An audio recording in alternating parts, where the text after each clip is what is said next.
Call the meeting to order at 8:30 a.m. This probably be our final day. We have 4 proposals left. Then we have some other business to take care of afterwards. So after we do the proposals, we'll take a short break and we'll come back to the other business, which will include a board-generated proposal, review of some findings, and a discussion of how we do remote testimony for the statewide meeting. All of our board members are present and in the room. And with that, Vice Chair. Mr. Chair, I move to adopt Proposal 99, close areas within Units 14A Bravo, 14A Alpha, 14B Bravo, and 16A Alpha to trapping. Second. It's been moved in second. We have a discussion from the department. Good morning, Mr. Chair. And Proposal 99 will require a buffer area or restrict fur bearer trapping in Units 14A, 14B, and 16A. It's a public proposal and the department is neutral. The Matt Valley and the Sioux Valley ACs both voted in opposition of this proposal. Under the current regulations, there are no closed areas within 14A, 14B, and 16A. What this regulation would do is it would close all trapping within a quarter mile of any permanent dwelling, 50 yards of any developed hiking or groomed ski trail, 1/4 mile of the trailhead of any developed hiking or groomed ski trail, 1/4 mile of any developed campground, the Hatcher Pass public use area, and the Palmer Hayflats State Game Refuge. And it would require that the Fish and Game maintains a current list of those closed areas. Currently, as I mentioned, there are no restrictions in Region 4. We encourage trappers to follow the Code of Ethics.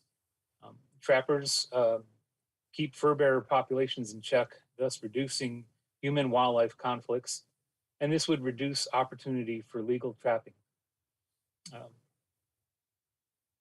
Again, Proposal 99, require a buffer area, restrict fur bearer trapping in 14A, 14B, and 16A. It is a public proposal and the department is neutral. Thank you. Questions, comments, discussion from the board members? Go ahead, Lynn.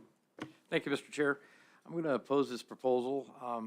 One of the main reasons, I believe, since we've got a stakeholders working group coming up that we're going to present at the statewide meeting, I believe that a lot of these concerns in this proposal can be addressed with Proposal 199, so I'm going to oppose this one as written. Thank you. Al. Yeah, thank you, Mr. Chairman. I didn't have time quite to look up the Palmer Hayflats State Game Management Refuge. Maybe staff could give us a little brief history of why that, or what that state game refuge is for. Go ahead, Tim. Through the chair, I'll defer to Gino on that one. He knows the history about everything. Yeah, so he's been here all that time, so go ahead, Gino. Thank you, Mr. Chairman. I think that'll be reflected in his evaluation later. So the Palmer Hayflats is a state game refuge on the edge of, it's in between 14A and 14C. It's actually in 14A.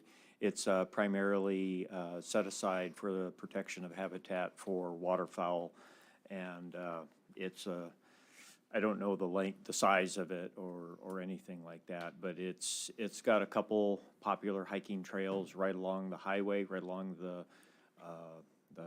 highway just across the Knik River Bridge, and for the most part, it's a very popular area for waterfowl hunting throughout the hunting season, and most of the area is pretty remote with a couple trails on the edges. Thank you, Mr. Chair. If I could follow up on that question, Gino, does the department have a history of conflicts between trapping and the purposes of the Palmer Hayflats? Mr. Chair, I think there have been a few issues with moose caught in snares on the refuge. I'm not aware of any specific conflicts that come to mind. But it is, the places where there are trails, it is a very popular place for families to bring their dogs and kids. But for the most part, the trapping that occurs there too is some of the smaller fur bearers, foxes, coyotes, and then there's quite a bit of popular muskrat trapping late in the season along the roads. And of course, those are underneath the ice. Thank you. Go ahead, Al. Yeah, thanks, Gino. If trapping was eliminated in the Palmer Hay Flats, would that have a reverse or a negative effect on nesting and molting waterfowl with the population of predators being unchecked? Through the chair, Mr. Barrett, I don't know I don't know the answer to that specifically, but I guess you could go down that road and say, fewer foxes and coyotes will be trapped, which would then make nesting waterfowl a little bit more vulnerable in the springtime. And, there's probably a little bit of a balance there, but I don't know that it's necessarily going to change the entire dynamics. The thing that's changing the dynamics of Palmer Hay Flats right now is some tide guts that are breaching into some of the wetlands, and we're actually draining some of the wetlands because of that. But that has nothing to do with trapping or the management of the area. Thank you, Al. Additional questions? Any discussion from other board members? I don't intend, go ahead. Yeah, I was just going to say, I totally agree with Member Keogh's assessment of this thing. I think we've got a working group coming up with the stakeholders. I'm not going to support this. Okay. Any additional comments, questions from the board members? Al? Public safety had some comments on it. Yeah. Is Captain DeGraff available? Yes. Good morning, board. Just 1 second here as I think I just accidentally shut down my notes here. Bear with me. Okay.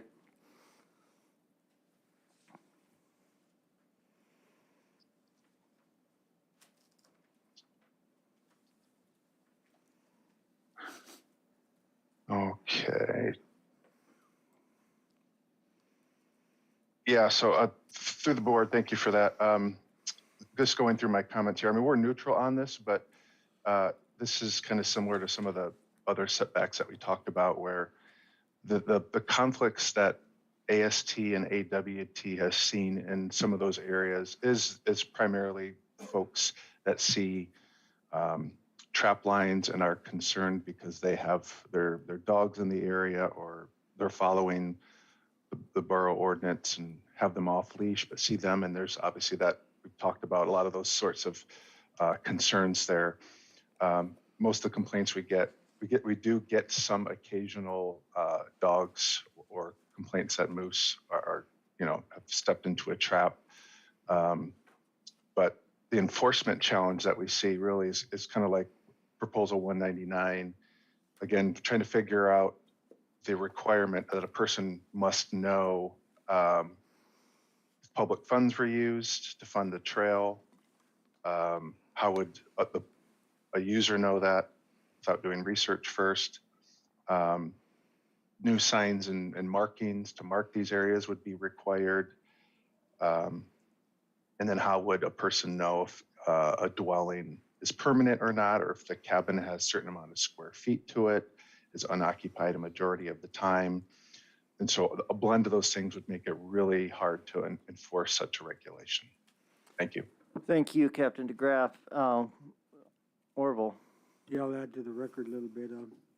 Anchorage AC was in support of this, as well as one member of the public. 3 advisory committees were against this, opposed it, as well as several members of the public. Thank you, Mr. Chair. Any additional comments, questions? If not, we're ready for the question. Call the question. Question has been called. The board has heard no concerns from the public regarding cost to private persons if this regulation is adopted. Would you poll the board? Yes, Mr. Chairman. Final action on proposal 99, Mr. Keo. No. Mr. Huntington. No. Mr. Fletcher. No. Mr. Burnett. No. Mr. Hoffman. No. Mr. Cooney. No. And Mr. Barrett. No. Proposal fails 0-7. Mr. Chair, I move to adopt proposal 100, remove requirement that traps and snares for beaver be submerged in Unit 16. Second. Been moved and seconded. Comments from the department? Thank you, Mr. Chair. Proposal 100 would remove the restrictions on beaver trapping, that traps must be submerged from September 25th to November 9th in Unit 16. It is a public proposal, and the department is neutral. Mount Yenlo AC voted opposed, and the Sioux Valley AC voted in favor of this proposal. Under the current regulations, the season dates are September 25th to May 31st. And traps and snares must be submerged from September 25th to November 9th. There is no limit, and firearms may be used throughout the season. The proposer's concern is changing water levels make it hard to stay legal for beaver trappers. Trapping for beaver occurs outside of other trapping seasons, November 10 to February 28th. The restrictions for traps being submerged was due to the potential for non-target species. However, in our records, we have 2 otters that have been taken by beaver trappers. There is no biological concern for the incidental take of other fur bearers. Once again, proposal 100 is to remove restrictions on beaver trapping. The traps must be submerged from September 25th to November 9th in Unit 16. It's a public proposal, and the department is neutral. Thank you. Board discussion. Lynn? Thank you, Mr. Chair. I'd like to make a motion to defer this proposal to statewide. Instead of just going unit by unit, it'd be better served to make this a statewide definition for those early season beaver. Second. It's been moved and seconded that this be deferred to statewide. And prior to that action, I would entertain a motion to amend this to apply statewide. Thank you. Go ahead, Lynn. Thank you, Mr. Chair. So I'll add an amendment to make this proposal a statewide proposal, or apply statewide. Thank you. Do we have a second on the amendment? Second. It's been moved and seconded. Al? Yeah, thank you, Mr. Chairman. I guess a question to Member Keo, are you looking for a definition change or a definition of submerged? Or are you just wanting to talk about submerged beaver or submerged traps and snares for a statewide meeting? Mr. Keo? Thank you, Mr. Chair. So this proposal came up, and it was kind of funny when the guy submitted, I called him and said, we've already dealt with that. No, we haven't. So I called former Chairman Spraker and said, hey, I thought the board dealt with the language for the early season beaver trapping. He was under the impression that they had also dealt with it, that they had removed the word submerged. So yeah, my intent would be to change the definition to something along the lines of must be in the water. Because for protection or troopers are interpreting submerged, that has to be completely under the water, which when you're trapping fall beaver, I mean, you can get fluctuations of the water overnight of a couple feet. So if you make a set completely legal, next morning it's completely illegal. So it just makes it almost impossible to trap early season beaver if we don't change that word submerged. Thank you, Al. Additional comments on that? So the amendment offered first is to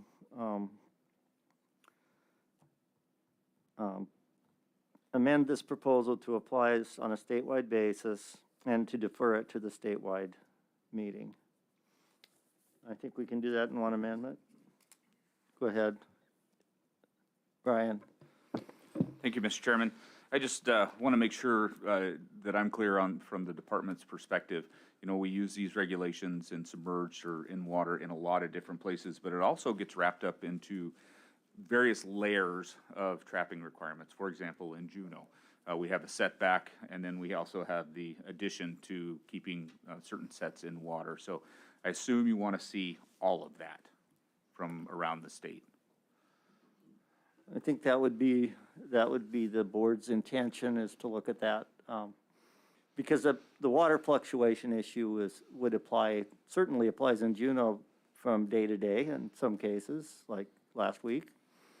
Yeah. And I think that's what we're looking at. And the question is whether we should make two amendments. One, just let's talk about the amendment, then we'll have a motion to defer it to statewide. Okay, Mr. Chair, question, go ahead. comment? There was a statement about the enforcement aspect, and how we treat those is, you know, we're out there, we see the water changing. Most places it's pretty slow, and I think the expectation is that if there's big fluctuations, trappers are supposed to adjust their traps, and we see that occurring regularly. If we have some radical water event where things change and submerged traps are no longer submerged, and we recognize the weather pattern there, and we happen to be out there the next day, the vast majority of the time, our troopers exercise a vast amount of discretion with those cases and aren't writing citations on them. Many times, you know, if our trooper knows who's trapped in the area, especially in small, more rural areas where there's a lot more closer relationships with folks, we'll call them up and even notify them, hey, traps out of the water, go fix that. So we take that blended approach when enforcing submerged. So just wanted to put that on the record. Thank you. Thank you. And on the amendment? Thank you, Mr. Chair. I appreciate those comments from wildlife troopers there. Unfortunately, it's basically up to the trooper's discretion. And of course, I wouldn't be interested in having my reputation staked on someone's discretion. I'd rather see it pretty clear cut that set's either legal or illegal. And I believe by changing the definition of this from submerged to in the water, we accomplish basically the same daggone thing. We're not able to set up on top of beaver dams or out of water sets or in runs that could catch non-target species and stuff. You're going to still make the same set, but you're not going to be held to that standard that the top of that trap has to be submerged. Okay. On the amendment, any additional discussion? If not, let's call the question.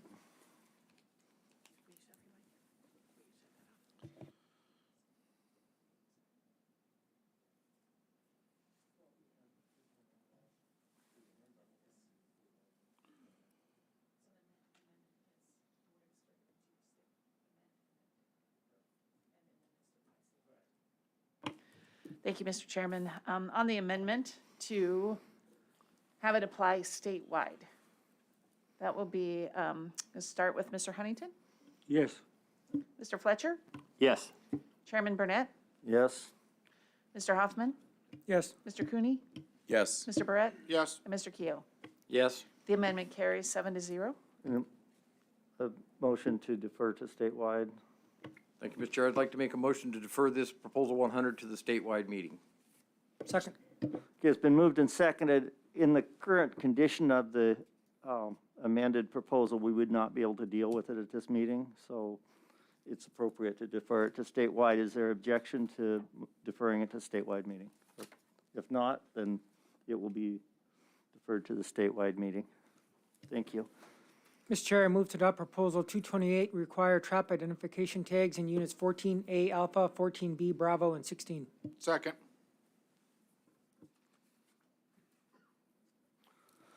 Been moved and seconded. Department response? Thank you, Mr. Chair. Proposal 228 would require trap identification tags in units 14A, 14B, and 16. It's a public proposal, and the department is neutral. The Matt Valley AC voted opposed, and the Sioux Valley AC voted in favor of this proposal. Things to consider, currently, this would not be a biological concern. The board has enacted trap marking requirements in the past, but has rescinded them with the exception of Chugach State Park. Trap tags make enforcement easier, but could potentially cause problems for otherwise legal trappers. And that's proposal 228, would require trap identification tags in units 14A, 14B, and 16. It is a public proposal, and the department is neutral. Thank you. Before we go to board questions, I think we had comments from the Alaska Wildlife Troopers on this one also. Captain. Yes, Mr. Chairman, thank you. Let me pull this up here.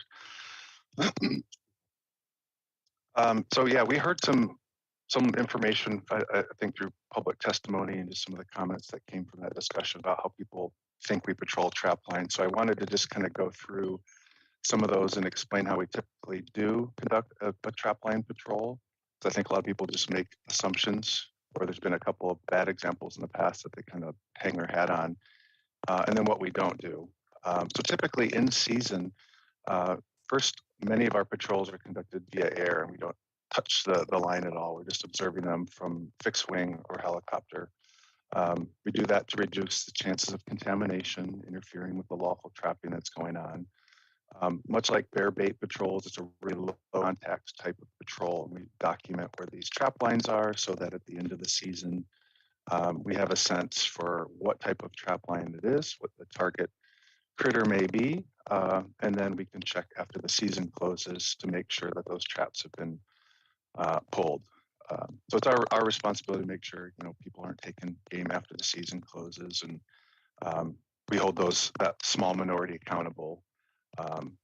So we think Trapper ID would reduce that sort of take through better enforcement and likely increase public perception of trapping. From the ground, for cat and marten lines, we mostly snow machine or snowshoe into a general area. We simply follow the tracks of the trapper closer to the area, trying to create no more disturbance than the trapper did. Without getting too close to the line, while in their tracks, we typically, peek at the sets with binoculars to make sure it's legal bait. In general, AWT should not be handling traps at all unless we're seizing them with probable cause. Cats and marten are generally pretty forgiving with smells in that area. For wolf set, we do treat that a bit differently there. We have a very high threshold for stepping foot into or near a trapper's wolf set. And typically we require a trooper to contact a supervisor if they want to do so. There's got to be a good reason for it. It's a big deal to us. So that's how we do in-season patrols generally. After season, I think everybody agrees traps should no longer be in the field. At that point, we will patrol via aircraft again, or snow goes, snow machine to inspect the lines much closer to see if they're still in the field. At that point, now we're looking, if we have a violation, we're looking to identify who the trapper is, hence where this could be immensely helpful for us. You won't find us digging up, number 9s to make sure a tag is on it, unless the season is closed. So if we identify a user as trapping after season, we have probable cause for an actual violation. It's much more defendable to be tramping around a trap line or be in the area around a set because the season is closed. And it was suggested we do have other means to catch people who are not following the law, like trail cameras, good old police work, doing interviews, calling people, showing up places to just conduct an interview and figuring that out. Obviously, they're not nearly as effective. That sort of investigative work, yep, that's what we're paid to do, but it does take an immense amount of time to do that.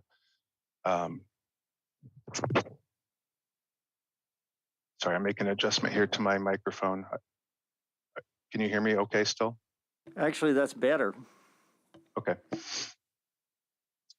Let's see, getting back to where I was at here. We have quite a few traps. I don't have an exact number that are in storage or in evidence right now because we can't return them to the owners because we don't know who they belong to. Some things that we agree on, I think just from comments that have happened in discussions with board members, we agree that there's definitely a right way and a wrong way to enforce trapping regulations. We agree that there's been some minor incidents over the past where a new trooper, an untrained trooper, did not follow best practices. And when we hear those things, we work to fix them. We work to train that person so that it's really an exception and not the norm.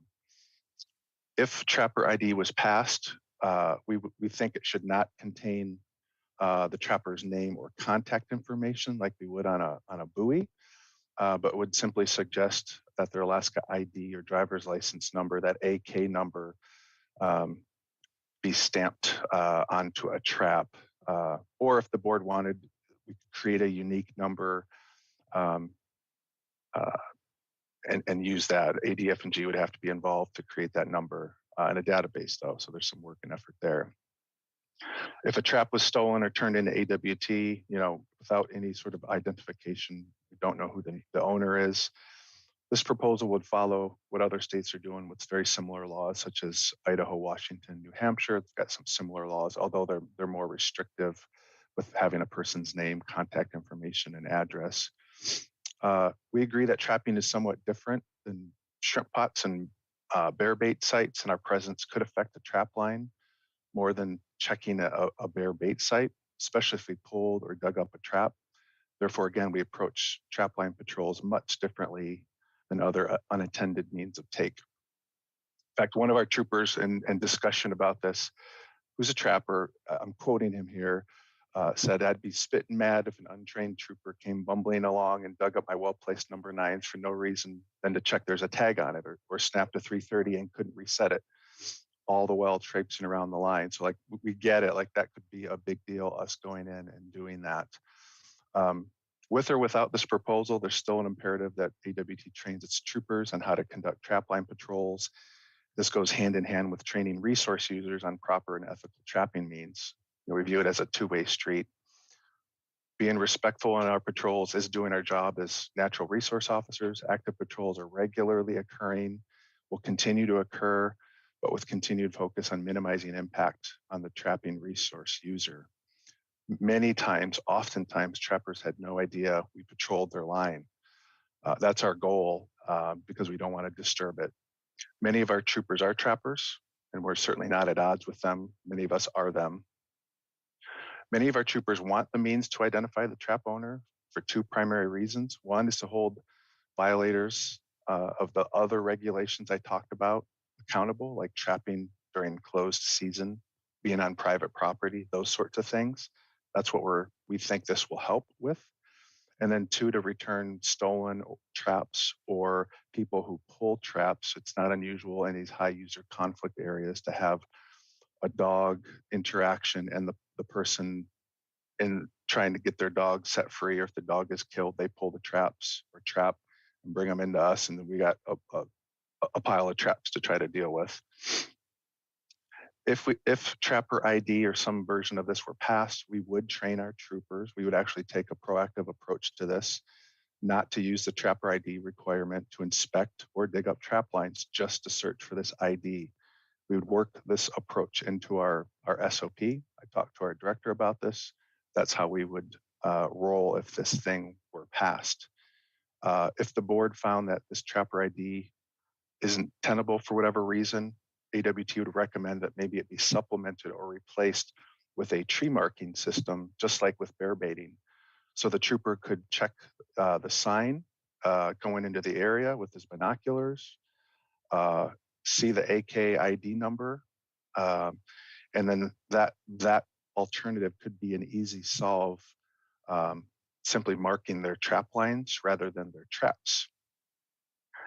I actually I wrote a quick, I took the bear bait regulation and the instructions from that, and I wrote something. Essentially, we could put something like this where it says the trapper must post a sign within 30 yards, 50 yards, 10 yards, whatever the board thought, from their trap line. Your sign must clearly identify the trapper's Alaska ID or driver's license number, and the number should be at least an inch tall so it's visible from a distance. It'd be nice to be able to read those from binoculars and keep our standoff distance even further.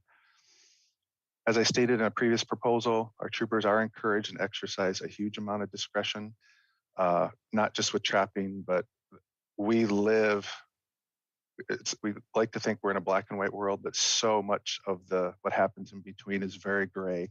And so we work hard to train our troopers on how to use discretion, look at the big picture before making a screening decision on cases. If you did pass something like this, we would expect warnings for a period of time until proper education could be provided. And kind of in summary, we ask that based upon this overall discussion, hold trappers to the same standards as other resource users using this approach. Using the understanding of how we conduct trapping patrols and our temperament towards monitoring trap lines and the earned trust that AWT has of public and resource users, just to fairly protect the resources of Alaska. So thank you. This was definitely my longest rant. I appreciate your patience and time there. Thank you. Thank you, Captain DeGraff, and I can see that this is something that's been on your mind a little bit. So go ahead, Lynn. Thank you, Mr. Chair. So, Captain, just for clarification, you made a comment that you patrol after the season to see if gear is still left in the field. I'm assuming that you're talking about gear that's still attempting to take, because it is a pretty common practice for trappers to leave, traps and snares in the field that are not attempted to take anything, but they plan on coming back the next season and reusing those sets. Yes, through the chair. Excellent point. Yep, absolutely. We're still looking to see if there's bait in there and if take could still be going on or still happening. Thank you for that clarification. Go ahead, Lynn. Thank you. So another point you brought up is when you're checking cat lines, martin lines, things like that, it's a fairly common practice for trappers when they're running martin sets or lynx sets that they have blind trail sets in between those sets for canines that might be running that trail also. So again, you can be as cautious as you want, but there's no possible way for you to know that there's a blind trail set or maybe a urine post set beside that trail that you have no idea that's there. The other point I would like to bring up is these 3 units, or 2 subunits and 1 unit in particular, all have sealing requirements for martin, lynx, wolf, wolverine, otter, and 16A has a requirement for beaver. So it'd be pretty simple to go to the area biologist or the Department of Fish and Game and look for sealing records of who's sealing furs in what drainage and get a decent idea who's trapping there without having to have some arbitrary marking on a trap or snare. Thank you. Thank you, Lynn. Additional board discussion. Al. Yeah, thank you, Mr. Chairman. Just for clarification in the public safety's comments, their first sentence was, there's no other ways in Alaska to passively take fish or game without unmarked devices except by trapping. And then they named several of them. A couple I'll point out is crab and shrimp pots, bear bait stations, gill nets, fish wheels, and burbot sets. Most of these require an additional permit. And so trapping doesn't require but a trapping license. Some fish wheels that are on the road system have to have a permit for subsistence use, and so they have to have that. But all subsistence fish wheels, need to have a name and or contact information on it. But a fish wheel is totally different than any kind of trap line, and very easy to inspect and see if they're in compliance or not. And so I guess my end point is many of these require an additional permit where trapping doesn't. And to follow up on that, I have several hundred separate pieces of trapping equipment in the field at any one time during the season. And that's a lot of extra work for me to continue to go do that and then add to it, which would be a little more cumbersome.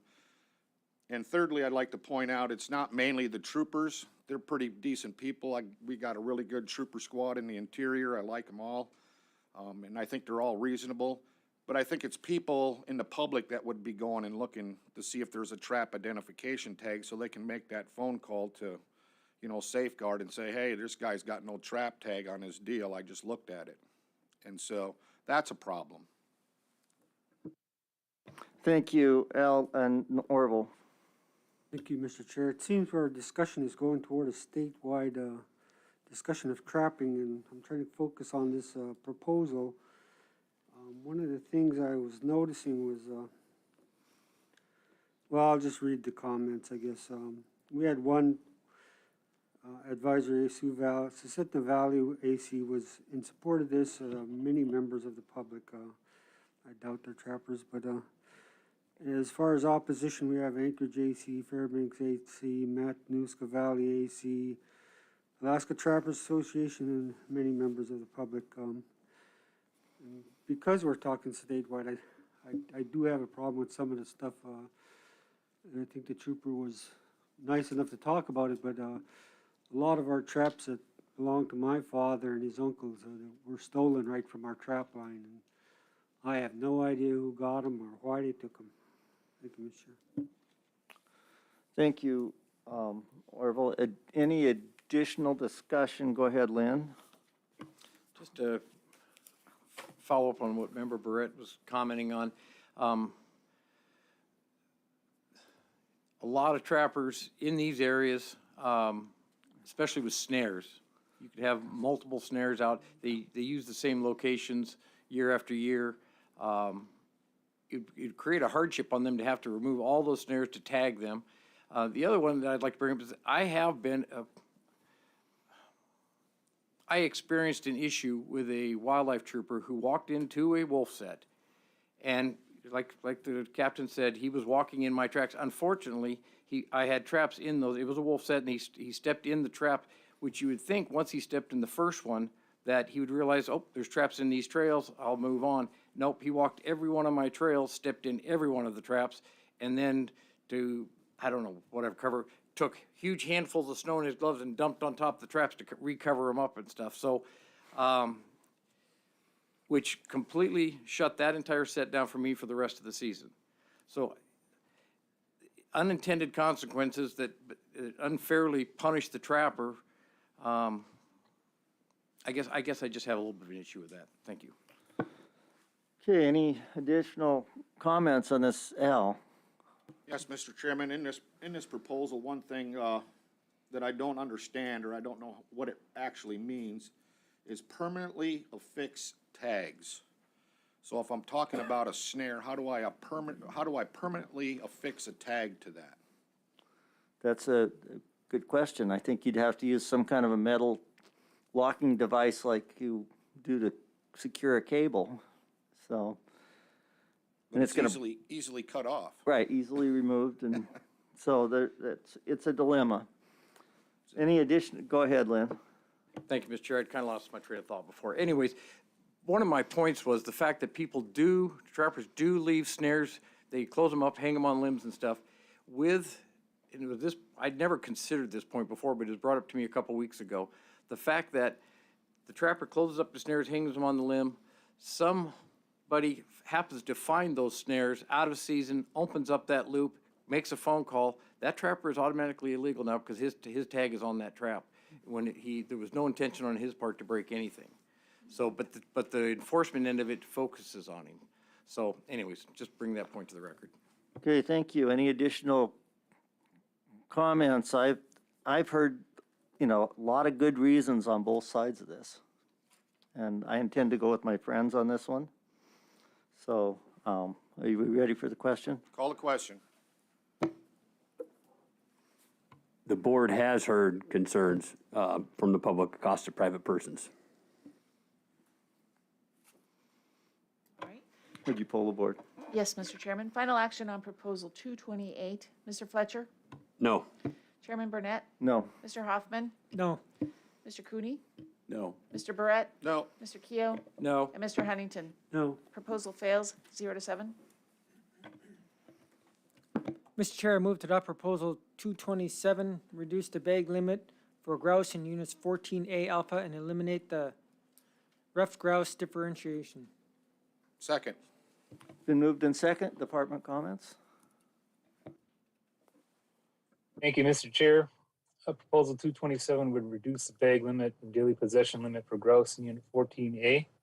It is a public proposal and the department is opposed. The Matt Valley AC voted opposed on this proposal, and at this time, I believe Cameron Carroll will present the information on the proposal.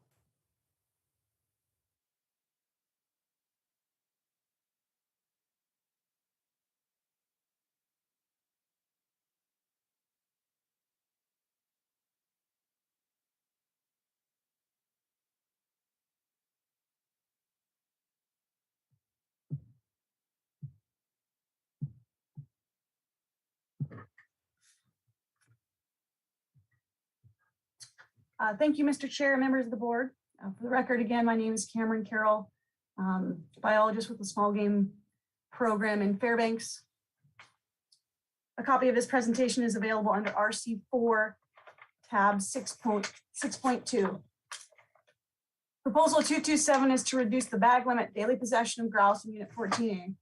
It's a public proposal and the department is opposed to this proposal. Current regulations for grouse in Unit 14A are 15 per day, 30 in possession where only 2 per day and 4 in possession may be rough grouse. This proposal seeks to reduce the grouse bag limit to 5 per day, 10 in possession, and eliminate the separate bag possession limit for rough grouse. Effectively, this proposal would reduce the bag and possession limit for spruce grouse, but increase the bag and possession limit for rough grouse.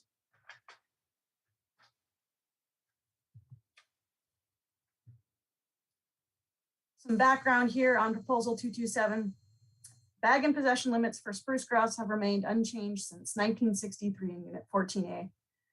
Rough grouse were introduced into the Mat-Su Valley in the late 1980s, and the lower bag and possession limits were established to encourage population growth and persistence.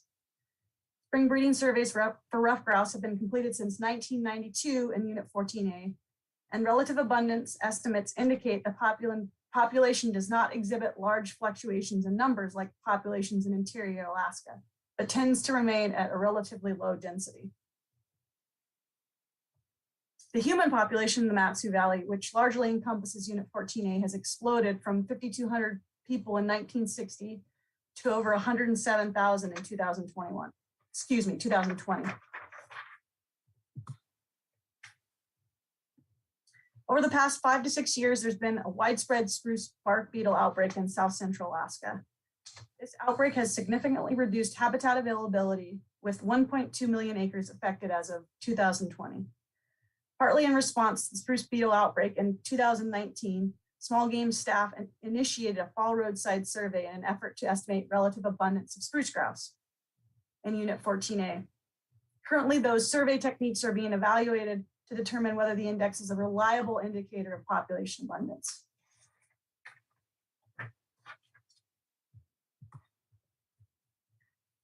As stated in my previous slide, Fish and Game has collected spring breeding data for rough grouse in Unit 14A since 1992. This figure shows estimates of relative abundance for rough grouse from 2006 to 2021. As you can see, the rough grouse population doesn't appear to have large fluctuations in numbers and tends to persist at relatively low density. And the current estimate in 2021 is near the historical low.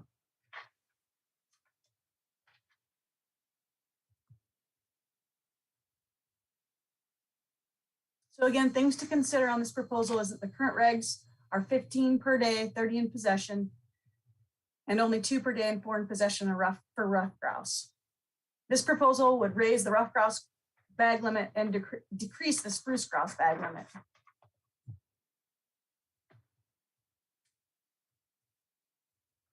Again, proposal 227 is to reduce the bag and daily possession of grouse in 14A. This is a public proposal and the department is opposed to this proposal. Just for the record, the Anchorage and Mat-Su Valley were opposed to this proposal. Thank you, Mr. Chair. Thank you. And discussion from board members. Questions? I have a question. Do spruce and ruffed grouse tend to occur together or in separate zones when you're, so would a hunter be likely to encounter if hunting several ruffed grouse and no spruce grouse perhaps, or vice versa? Thank you. Yes, Mr. Chair, thanks for the question. So yes, their habitats do overlap. So if a hunter was afield, they could certainly run into both species when they're out hunting. Thank you. Questions, comments, discussion? Orville. Thank you, Mr. Chair. I was wondering, is that ruffed grouse habitat starting to improve now? And does the department have any strategy for managing these grouse? Through the chair, member Huntington, thanks for the question. Yeah, there has been habitat work in the Mat Valley It's been quite a few years since that habitat work, I think in the early 2000s or so, something around there. You would expect that habitat has actually reached a point that's good habitat for both ruffed and some spruce grouse in the area. There are big differences between the interior and South Central as far as good ruffed grouse habitat. Ruffed grouse they often rely on aspen stands for winter forage, and so we often see greater fluctuations in numbers in the interior rather than South Central. So habitat is just slightly different in South Central. We don't expect numbers of ruffed grouse in particular to really increase to real high numbers down there unless habitat changed. And as far as any sort of active other management, currently in South Central, we don't have a lot of habitat work that we have planned or that has been done recently. But there is a possibility potentially to do that in the future as long as funds are available.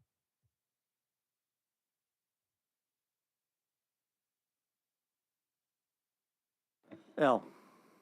Yeah, thank you, Mr. Chairman. Cameron, did the spruce beetle infestation down there affect the population of ruffed grouse?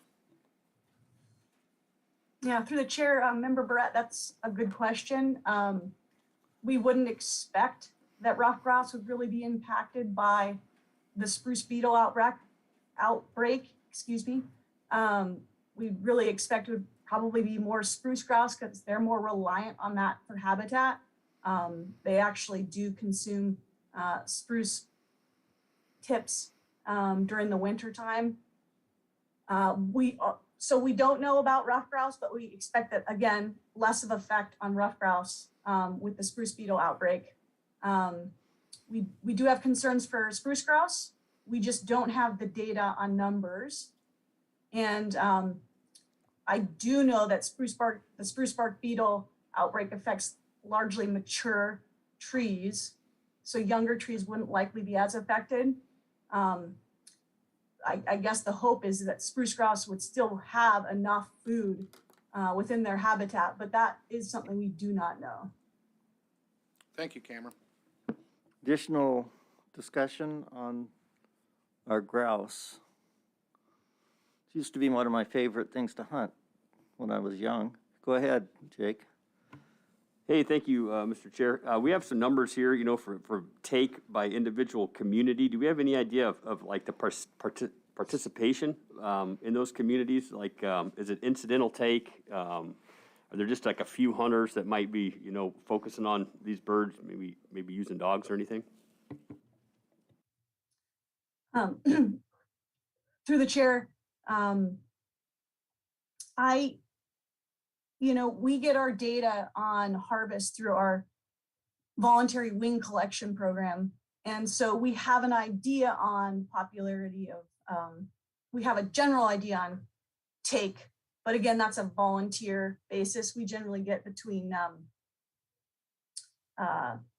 yearly, we generally get between, 30 and 100 wings from Unit 14 on just grouse in general. That's actually a pretty decent proportion. We expect that there are quite a few people out hunting both ruffed and spruce grouse in that area. I think my counterpart, my supervisor, Rick Marizon, knows a number of people that he works with that have dogs and hunt in the area. We do think it's a pretty popular area for grouse hunters. Thank you. Any additional? Go ahead, Al. Thank you, Mr. Chairman. Cameron, do you think or do you have a best guesstimate of how many people actually limit out on a hunting adventure? Yeah, through the chair, Member Barrett, that's another great question. I showed data back from the Unit 13 proposals that, we've done statewide hunter surveys in 2012 and 2014, and generally speaking, people do not reach their bag limit on one hunt basis. They tend to take on average about 2 ptarmigan per hunt. And that may be that may be slightly lower for grouse. Thank you. Any additional board discussion? If not, I think we might be ready for the question on this one. Call the question. Question has been called. The board has heard no concerns from public regarding cost to private persons if this regulation is adopted. Christie, would you poll the board? Yes, Mr. Chairman. Final action on proposal 227. Mr. Hoffman? No. Mr. Cooney? No. Mr. Barrett? No. Mr. Keo? No. Mr. Huntington? No. Mr. Fletcher? No. And Chairman Burnett. No. That proposal fails 0-7. Well, since my vice chair has no more proposals to move, I'd like to ask the department on our previous action on proposals, is there anything that was unclear or needs to be readdressed before we go on? Thank you. Thank you, Mr. Chairman. I believe the only one that we needed to get some additional clarity on, of course, you'll be getting some other documents to discuss here shortly, is proposal 86, and that is a Palmer area sheep proposal where the bag limit was changed from any ram to one ram with full curl horns. We just want to make sure that we all understand that that bag limit change will not go into place until regulatory year 23. Essentially, we'll delay it a year. Probably everybody in this room knows that in just a couple weeks, we're going to know who gets drawing hunts and people are ready to go. Right. People did already apply for this based on the prior rules, and those permits will be awarded under the current rules, not the rules that we adopted at this meeting. Go ahead, Ryan. Thank you, Mr. Chairman, and I won't take much of your time, but I think this is the appropriate place. Concerning proposal 84, and that was the Unit 16B antlerless proposal that we, didn't complete discussions on, primarily because of the lack of AC support. That one's pretty disappointing for us. We're above objectives. We see very strongly that we need that hunt. This board went through the process of reauthorizing an intensive management plan there. It's our second run at trying to get this hunt in place or something similar to it. So I appreciate the board's thoughtful deliberations on it. And I encourage advisory committees and others to keep that in mind. We can go out and we can reduce predators and we can make things a little better and we can provide opportunity. But if that opportunity is not going to be taken advantage of, we have to stop and ask where we could use those resources other places. Thank you. My question on that is, would it be appropriate, and this is for board members as well as the department, to take this up again on an off-cycle basis, given that it's a biological concern? Mr. Chairman, absolutely. And I will say you will hear from us again on this. Thank you. We will have other meetings in the future. Eddie? Just a reminder, IM includes things other than predator control and habitat manipulation. It also includes taking down herd sizes that are over objective. Correct. Thank you. With that, for the board, are there any proposals that anyone feels a need to additional discussion, or if not, then we will conclude the proposal portion of our meeting, and we will take a break and come back to other business.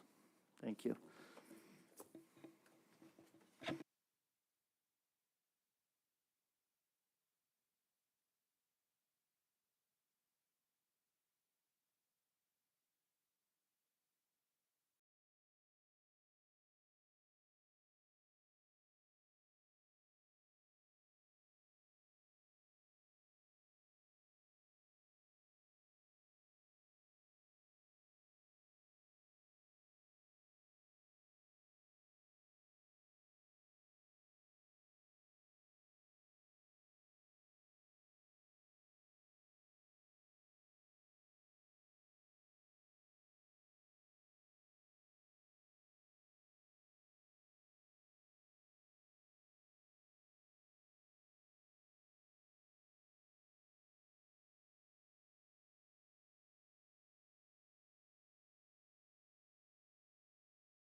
call the meeting of the Alaska Board of Game back to order at 9:51 a.m.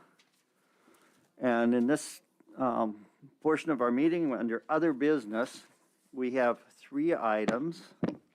Miscellaneous business agenda, RC 57. Board-generated proposal for March 22nd statewide regulations meeting, establishing a definition for position. Board of Game findings regarding recommendations to ADFG provided during the January 2022 Central and Southwest Region meeting, and a discussion of remote testimony for the March 2022 statewide regulations meeting.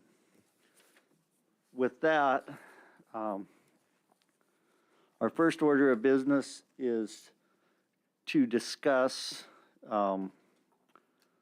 a board-generated proposal, which is found in RC 59, which has the definition of position. As we discussed earlier in the meeting, we adopted a provision which allows people to use a snow machine to position a wolf or wolverine for harvest in units 17 and 18. We agreed that we would define the word position. So if you refer to RC 59, the proposed definition, and this would go out for public in the form of a proposal for public review if it's approved by the board. It would be for the purposes of 5 AAC 92080, subsection 4B. Position means a snow machine may be used to approach within 300 yards of individual game at speeds under 15 miles per hour in a manner that does not involve repeated approaches or that causes the game to run. A snow machine may not be used to contact an animal or to pursue fleeing game, and may not be used to molest game. And that's, Al, I see you shaking your head. The balance of RC 59 is an explanation of the definition and the current regulation and how it would fit. So we would be discussing and potentially amending this after public comment at the statewide meeting. And staff would put this into a proper form for a proposal if we approve it, and it would be noticed for the statewide meeting. Do I have a motion to move this forward, or is there discussion? Mr. Chairman, I move that we move this definition of position to the state board as it's going to be a board-generated proposal to statewide meeting. Second. A discussion. Lynn? Thank you, Mr. Chair. Just a question, I guess. So we vote agreeing to the motion to send this to the statewide meeting, and we're going to send this definition, but when we take it up as a proposal in Fairbanks under the statewide, tweak, twist at that point to maybe change or alter a little bit? Okay, so if we were to approve this and it goes in form as a proposal, just like any other proposal, it will go out for public, it'll be available for public comment and review, Department of Law review, department review, Alaska Wildlife Troopers review, and public review. And then the proposal for a regulation would be before the board for whatever action the board may choose at that time, whether to approve, amend and approve, or take no action or fail. We have a motion to move it to the state, to have this put in the form of a proposal and sent to the statewide meeting. Any further discussion? Call the question. Question on a board-generated proposal? Thank you, Mr. Chairman. So, Would you pull the board? yes, well, for RC 59 to be scheduled as a board-generated proposal for the statewide meeting. And I just now remembered, the board does have a policy about board-generated proposals. So it's something you may want to review before I call the roll. And from memory, it has to deal with like, is there sufficient time to, is there an immediate need for it? Is there sufficient public notice for the public? I can look at it, look for it Right. real quickly, Mr. And Chair. I have read it, I can't tell you what it quote it for you, but it's something that I believe that this fits that. We've taken action on another proposal, and that this is defining the language we used in that proposal, so it's timely. Go ahead. Thank you, Mr. Chair. I think there was some criteria, I'm just trying to remember it off the top of my head. One was, let's just go with the criteria that's in the book.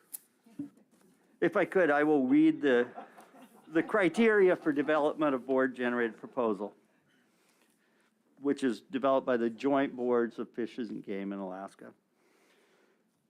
It's been suggested that certain criteria be established to guide the Alaska Joint Boards of Fisheries and Game, Board of Fisheries, Board of Game Boards members when deliberating on whether or not to develop a board-generated proposal.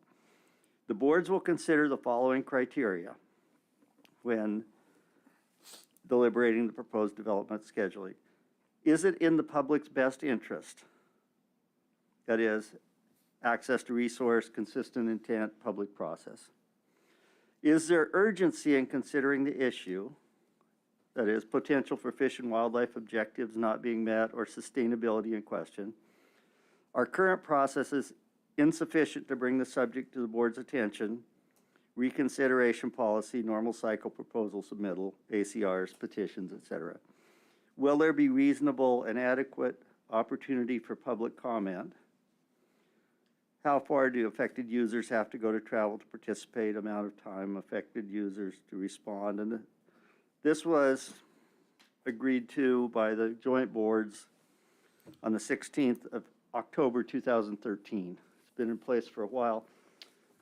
And I believe that this does fit those criteria because we have adopted a proposal using language that is not well defined, and that language would be in place for the fall. And without the definition of this language, it could put our users at risk for violation without knowing what the word meant. Any additional discussion on that, Al? Yes, and also there's sufficient and reasonable amount of time for the public and the departments and agencies and groups to comment on it. And we have a scheduled statewide meeting that takes up definitions. Right. Definitions were noticed for the meeting, and this is an issue that we have discussed previously in a public meeting, the need for a definition of this. So at that, go ahead, Orville. Yeah, I also feel that the current processes would not be sufficient to help us in this proposal, and the public best interest is being served. Thank you, Mr. Chair. Thank you. So with that, we're ready for the question. Call the question. All right, thank you, Mr. Chairman, for covering that policy. On the motion to schedule RC 59 for the upcoming March 2022 statewide regulations meeting, Mr. Cooney, Yes. Mr. Barrett, Yes. Mr. Keo, Yes. Mr. Huntington, Yes. Mr. Fletcher, Yes. Chairman Burnett, Yes. and Mr. Hoffman. Yes. That motion carries 7-0. Thank you. The next item on our miscellaneous business agenda is to consider the findings, board recommendations to the Department of Fish and Game provided for the Nelchina caribou harvest. It would be addition to findings, previous findings on this. It's found at RC 61. I don't know if the members have had time to read that, and if they're ready to discuss, or if we could take another minute and give you time to read that. I'd like to just take 5 minutes of the break, give you all time to make sure that you've read and absorbed what that meaning would be, and then we'll come back and discuss it. So we're at recess for 5 minutes. Please don't leave, and thank you.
like to call the board back to order at 10:11 a.m. All members are currently present. And our discussion on a proposed findings for recommendation provided on the Nelchina caribou harvest. And with that, I'd like Gino to, okay, go ahead, Al. I move to adopt RC 61. Second. It's been moved and seconded. Gino, please explain it to us. Thank you, Mr. Chair. Will do my best. We will be working off of RC 61, and within RC 61, it references previous board findings, 2019-223 and 2019 or 2015-209. The 2019 findings can be found in RC 1, page 21. And those findings, the way I'm going to probably do this is walk you through our thought process as we decided on quotas last year for last year's hunt. Last year's quota we had a harvestable surplus of about 1,600 animals. And it's a good number because I believe Heidi mentioned in her overview that or in her deliberation, that we'll probably have a similar number as we come into this coming year. We won't have complete numbers until we get our final parturition surveys and post-calving surveys. So in an effort to do that, the board gave us the direction on the priorities for how to allocate permits for these hunts, and recognize that the permits are already set and are already hunters have already been notified, and so we have a set number of permits, and then we have a harvestable surplus that we have to then turn into harvest guidelines or quotas. So we determine the harvestable surplus, and for the purposes of this exercise, it'll likely be around 1,600 animals again for 2022. We start off by subtracting what we think the federal harvest is going to be. We don't have control over the federal harvest, and in recent years, the federal harvest has ranged between, I believe, less than 200 animals to over almost 400 animals, but we end up with about 350 animals. So we take the 350 animals off the top, we end up with about 1,250 animals remaining to apportion to the state hunts. The board gave us direction that the community subsistence hunt would be the next hunt that we would then decide on, and CC001 is similarly to the federal hunts. CC001 hunters have taken approximately 200 animals a year, and so we apportion out that 200 animals. And we do this with the understanding that the federal hunt has an unlimited number of animals that they can or intend to take, and the CC001, I believe, has a quota of 400 animals as well, but have not achieved that 400 animals in the past. So we don't want to leave those animals on the table, and we want to maximize this harvest the best that we can. We'll subtract out that 200 animals. And then we have remaining the two Tier 1 hunts, TC 561, TC 562, and 3 drawing hunts, DC 485, the general resident drawing hunt, DC 475, the non-resident permit hunt, and the youth hunt,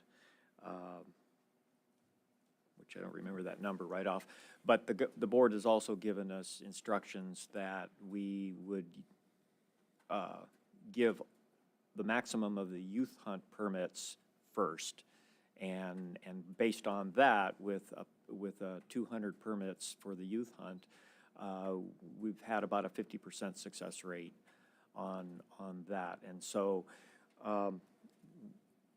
what we did last year as we were going through this is we took the 350 from the federal hunt, then the 200 from the community subsistence hunt, and then we apportioned out the remaining 1,050 equally into 3 hunts, the TC 561, TC 562, and all of the drawing hunts combined, kind of trying to, lay out the playing field.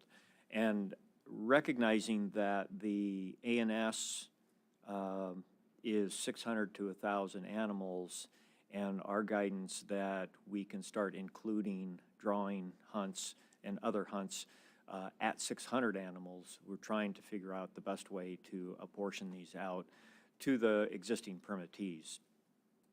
And so that's what we did. 350, 561, 350, and then within that 350 for the remaining drawing hunts, we ended up with the first, I believe it was 100 that went to the youth hunters, and the remaining, or 25, because we don't have much control over that, to the non-residents, and the remaining going to the residents. And this was all based on the board's guidance when we are within our objectives, and that's where we were this last year. We did recognize that within that permit or hunt distribution, that we actually allocated more animals to subsistence than what ANS allows. And that was about 1,250 animals were going to the subsistence hunts, and the maximum was 1,000. So we recognize that we're probably looking for guidance from the board on how well you accept this process. If there's ways you would like us to tweak that, then we're looking for input on how to better do this for the upcoming hunt. Thank you. So this proposed findings are consistent with how you're doing it now? Yes, Mr. Chair, this is basically lining out how we did it, and this is based on our best understanding of what we feel that's the guidance we've gotten in the past. Okay. One question, when we heard concerns that the community hunt had been closed prior to the quota being met in some past years, and I'm not sure if that fits in these findings or somewhere else, but that was very much a concern to some of our members. Yes, Mr. Chair, I believe that's found in 2015-209 that says that the community subsistence hunt will remain open as to the best of our ability. I do recognize that we still have emergency order authority, and we will continue to close all hunts if we feel like there's a conservation concern and we've achieved our quota. Thank you. And if I could follow up on that, the 2019 guidance suggests that if you go over quota 1 year, you'll make it up in the next year. And the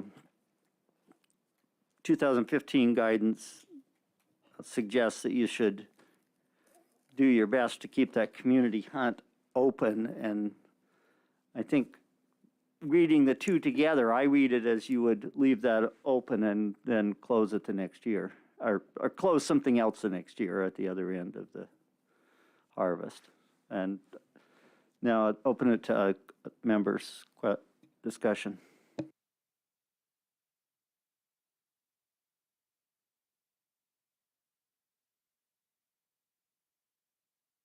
Lynn. Thank you, Mr. Chair. Gino, I got just a question. So I believe you said this last hunt, that basically like up to 1,200 caribou were allocated to subsistence. And was that because of where both the tier 1 hunts exceeded their actual quotas before you could get the season closed? And Through the chair, Mr. Keough, no, that was a preseason determination. That was before, but we were attempting to try and understand or recognize that these hunts were probably going to be filling their quotas pretty fast, and having a reasonable hunt opportunity was, part of that goal.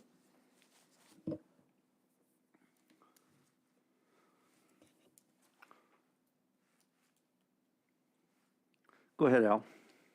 Thank you. So Gino, if I was following your math correctly, in the end, taking out the youth hunters of 100, you'd have about 950 animals left to divide up between Tier 1 Alchina, non-resident drawing, and resident drawing? And you would divide those up equally between the three? Through the chair and Mr. Brett, we actually divided up prior to the youth hunt. We divided it at 1,050. So we took out the 350 federal, and then the 200 for the community subsistence hunt. And then we had 1,050, and we separated that out in 3 parts. The 2 first parts going to the 2 Tier 1 hunts, and then the last part being the 350 for all of the drawing hunts combined, recognizing that the youth hunt got the priority of those permits first, and they got the first shot at that quota. Does that make sense? Yeah, but we have basically a historical harvest of youth hunts, successful youth hunters. That we used 100, that's what you're using. That's what we used, the 100. And we took the 100 off of the 350, not off the top. And one Good, Al. follow-up, why would we take the federal harvest off the subsistence allocation? Through the chair, Mr. Barrett, because federal subsistence is subsistence, and it specifically set aside for subsistence uses. Thank you. So if you could explain that as I understand it, that the ANS includes the federal subsistence hunt when we calculate an ANS. Mr. Chair, I believe, that's my understanding, yes. Right. So just to make it clear that we are providing an adequate number for subsistence by including the federal hunt, which is very highly variable year to year. Go ahead, Lynn. Thank you, Mr. Chair. So just to get on the record here, so based on the number of permits that were issued in 2021 and then the quotas set, the youth hunt was allowed a 50% success rate, as was the non-resident hunt that took place was afforded a 50% success rate. The DC 485 was just slightly less than 12% success rate. The RC 561, 562, when you combine them, is somewhere around a 10% success rate, and the community harvest is a little bit less than 23%. I guess my question would be, are we really satisfying subsistence needs for those percentages? Go ahead, Gino, but, I think we are, but go ahead, Gino.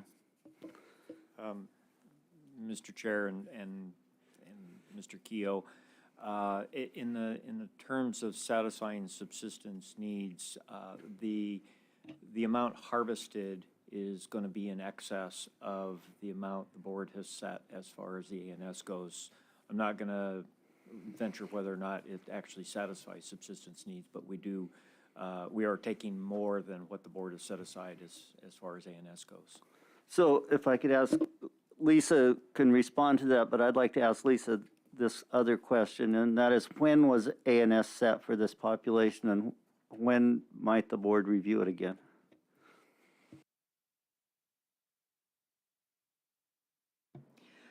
Thank you, Mr. Chair. I believe it was set in 2009. I'd have to go back and check my notes again. And course, the board has the authority to review ANS at any time. ANS is not a measurement of subsistence need. Needs vary from year to year, and subsistence users often harvest more than the ANS. ANS is not a quota either. It's just a measurement of whether your regulations are providing that reasonable opportunity for that normally diligent participant, Mr. Chair. Thank you. Additional board discussion, Lynn?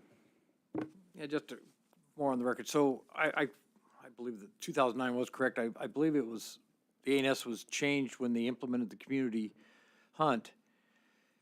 And that ANS was set based on 8 communities participating in that. And since then, we've morphed into something completely different. So I mean, I just question whether or not maybe we should look at the ANS, see if it's still adequate based on those, if it's changed since 2009, which I believe it has. So anyways, just getting that on the record. Thank you. Ready? Stosh? Yeah, thank you, Mr. Chair. Just to expand on what Member Kehoe was talking about, we heard a lot of testimony at this earlier in the meeting about this CHS hunt, and originally the board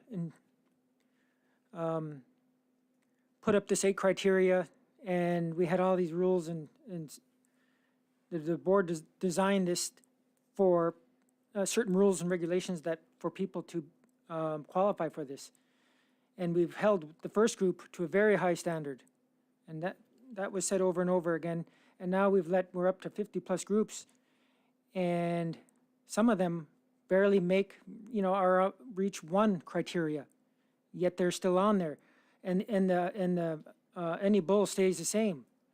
So that's the fundamental thought process that I think is being conveyed. Is it's undoing what we intended in the first place. These 100 bulls are getting stretched out pretty thin, and so I don't think we're providing for reasonable opportunity at this point.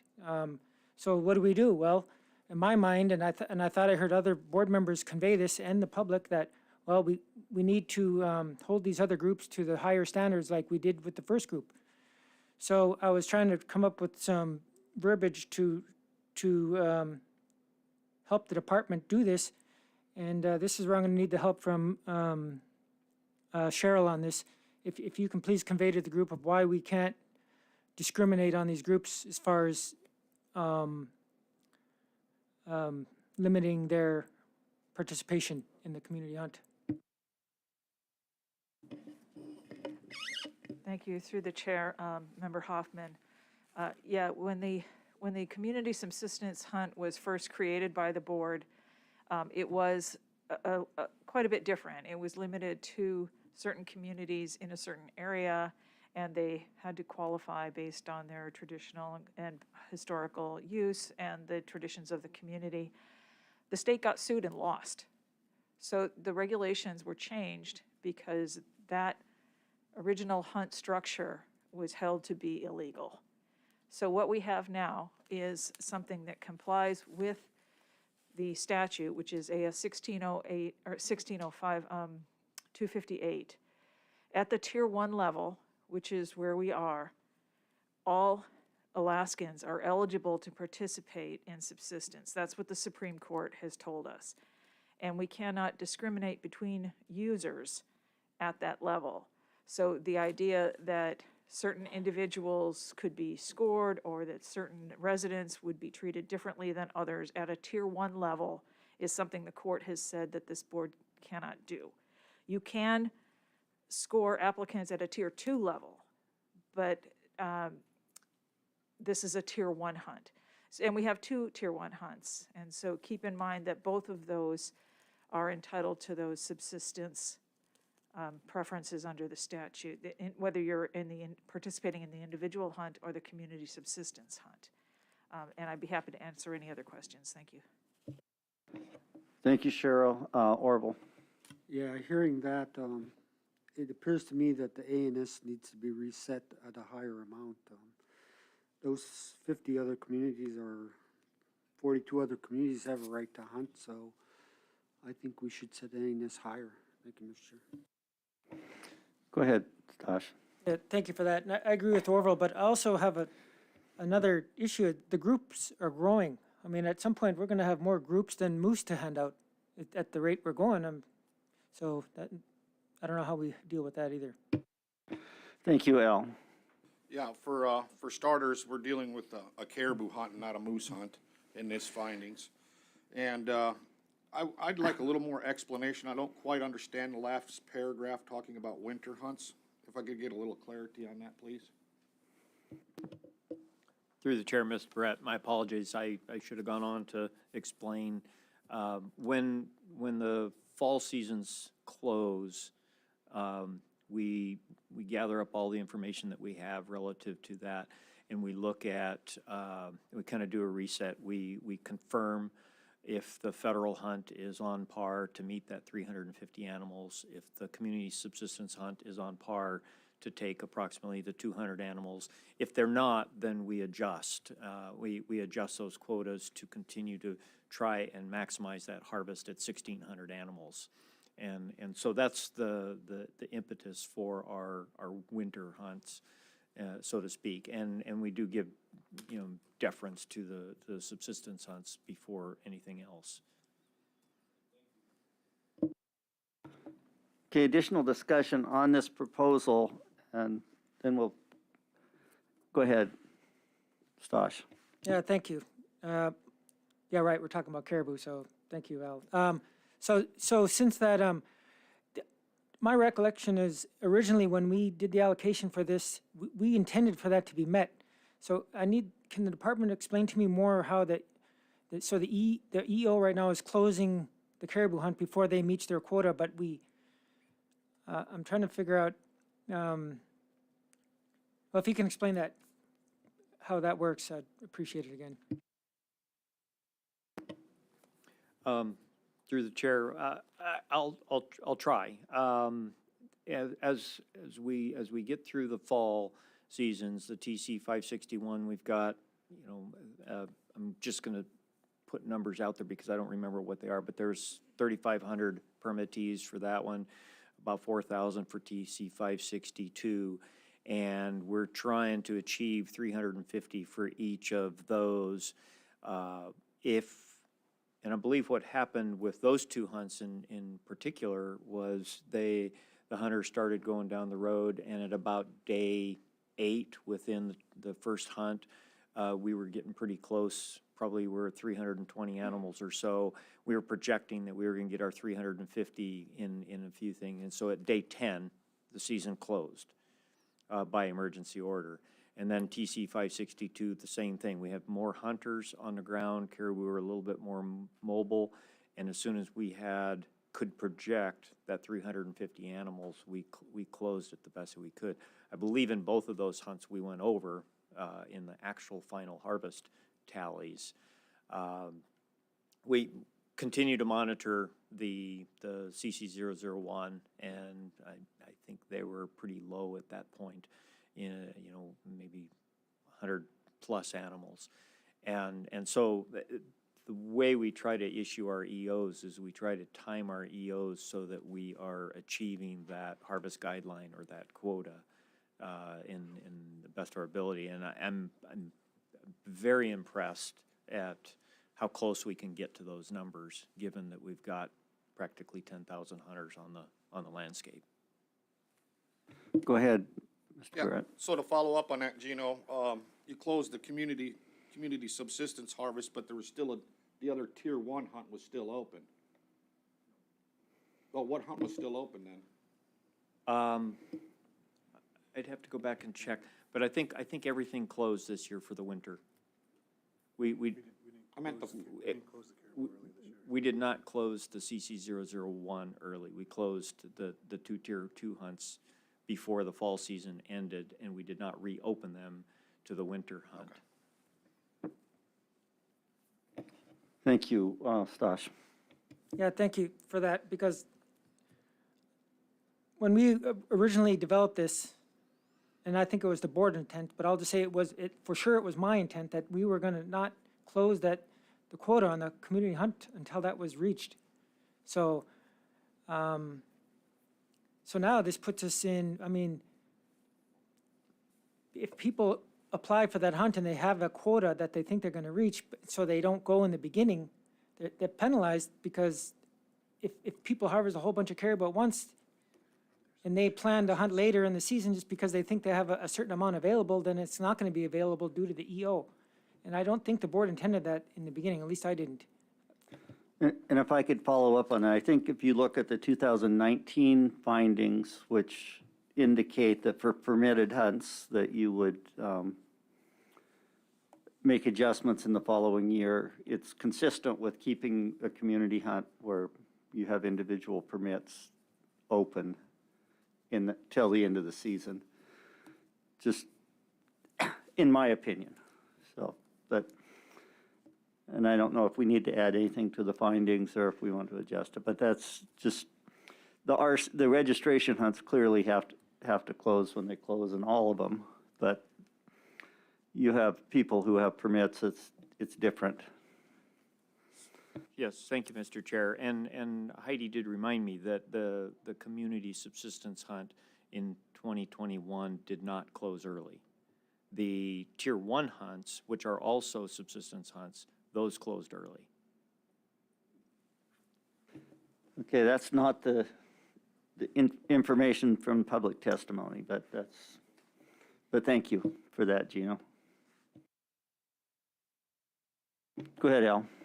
So with that, and that's what I was kind of going to, because I guess I got misleading information from the public. I had it backwards apparently, but it still raises the question, do we prioritize Tier 1 hunters from community subsistence hunters? Does one have a higher priority than the other? Yes. Through the chair, Mr. Barrett, the only higher priority that they have is when we set our quotas and we give them the first stab. And when we are within objectives, they pretty much have equal priority as far as the harvest guidelines go. Thank you. Any additional discussion on the proposed findings? Any amendments to the proposed findings? Go ahead, Jake. Hey, thank you, Mr. Chair. You know, I hate to play the new guy card, but this is an incredibly complex plan, right? That's a shock to everybody. And I, for one, man, would really like a little bit more time to get up to speed on this. I don't want to, keep pushing things down the road, but If it pleases the board, we don't have to adopt these at this time, and we have findings on our agenda in Fairbanks. We can discuss them again at that time. This is not something that has to be done at the regional meeting. We can do findings this at any time if you'd like to take that time and try to digest everything. My comment to the department is I think this is a very complex thing, and the board is constantly changing. So I think it's important that at the next cycle meeting for this area that the board, may want to look at, reassess the subsistence calculations. That's been a number of years. There are changes. There's changes in the composition of who's hunting in the area. And it's just something that we were given a proposal this time to eliminate a hunt that is very complex and took a lot of time and effort to put together. And people are concerned about it not working correctly, but there weren't alternatives. And I think for the future board meetings, it might be good for everybody to be looking at this, as well as board members, and understanding the complexities and et cetera. Thank you. Go ahead. Thank you, Cheryl. Mr. Chair. As you're looking at all of this, and I absolutely agree with Member Fletcher, this is a very complex situation. There are a whole set of findings in your RC1 packet that deal with the community subsistence hunt And also, you need to keep in mind that there are other Tier 1 hunts in this area. The reason I wanted to speak up is there's been talk about the ANS. And I want to caution you, what the court has very clearly said is that the ANS is to provide a reasonable opportunity. And like Lisa Olson said, it's not a guaranteed harvest. It's providing a reasonable opportunity. So the CSH has a longer season, for example. So you've given them that, which is more than what the other subsistence users have an opportunity to do. So looking at just the ANS, was determined by the board based on information presented to the board, testimony, past harvest, but it's not a harvest level, and it is a range. And so then you have that ANS to start with when you look at how the harvestable surplus is allocated. So then the department has the harvestable surplus, they look at the ANS, they ensure that there's reasonable opportunity for subsistence, and then anything above that minimum ANS is available for other hunts, general hunts, drawing hunts, non-resident. So that's kind of the general structure to keep in mind as you're doing this. But the ANS is not to be set for some predetermined purpose. The court has made that very clear. Thank you. Yes, understood, Cheryl, and thank you for your comments. Go ahead, Lynn. Thank you, Mr. Chair. So, share a couple questions. You mentioned that the CSH has a longer season. Are we in compliance then by giving one subsistence hunt a longer season than the other? And then I guess my other question would be, when you look at from the quotas, the percent of success is 10-12% success. Is that, can you use that as a justification for not providing reasonable opportunity? Through the chair, Member Keough, there are other factors that go into success. I know we heard Heidi Hatcher talk about the level of participation. There are different patterns of use and different methods that hunters use to hunt. So I'm not probably the best person to ask about how hunter success would factor into reasonable opportunity. But again, success is not something that the board is here to guarantee. It's just to provide a reasonable opportunity. Go ahead, Lynn. Maybe I can state that better. I guess that they're allowed up to a 10% success before that opportunity is taken away by the season closing because of a quota that's been met. Is that, I mean, does that put it differently than how I put it before, or is your answer still the same? Through the chair, I'm not sure my answer changes on that, but maybe the department has something to add to this on how they make their closure determinations. Through the chair, Mr. Keough, yeah, our closure determinations are made based solely on as we reach that quota. We've gone through so many gyrations in order to provide as much opportunity as we can to all the hunters that we can. You know, the one guidance that I recall being reminded of is that there's a court decision that says a one-day hunt is not reasonable opportunity. It doesn't go beyond that. And so we're not trying to have a two-day hunt, but we are trying to provide the longest season we possibly can, given the fact that we have thousands of hunters that we're trying to juggle. Thank you. Thank you, Lynn. So just to carry on this, I kind of concur with Member Fletcher's thoughts on this, the complexity of this. The other deal I'd like to address is the fact that in a time of abundance, we're over objectives or the fact that we just got drawing hunt participation and the quotas are not met in the fall seasons and we go into the winter hunt. When I was listening in and participating in the board process back when all this stuff was created, I don't remember it being the board's intent that those draw hunts would also get the winter hunt opportunity. I always thought that the board's intent on that was that winter hunt was going to be for the subsistence opportunity. But I've noticed that I think the exception of the youth hunt, when we get a winter hunt, all the hunts open back up again. So I don't know, I just had a question on that. Gino? Thank you, Mr. Chair. Mr. Keo. We don't usually reopen the drawing hunt. We do, we do kind of provide deference to the subsistence hunts. But when the herd was 10,000 animals over objectives and we could not reach our harvest goal in the fall hunt, then it was in the herd's best interest to get everybody out there on the landscape and keep them out there. And I think we even extended several of the seasons into that late September period in an effort to try and get additional harvest. Is there additional discussion on the findings before the board? And it's, as I say, it's not required that we take these up at this time. We can vote on them, not vote on them, amend them. It's, I think the discussion is what's important in many cases. Again, it's very clear and it's a very important area for hunters from all over the state.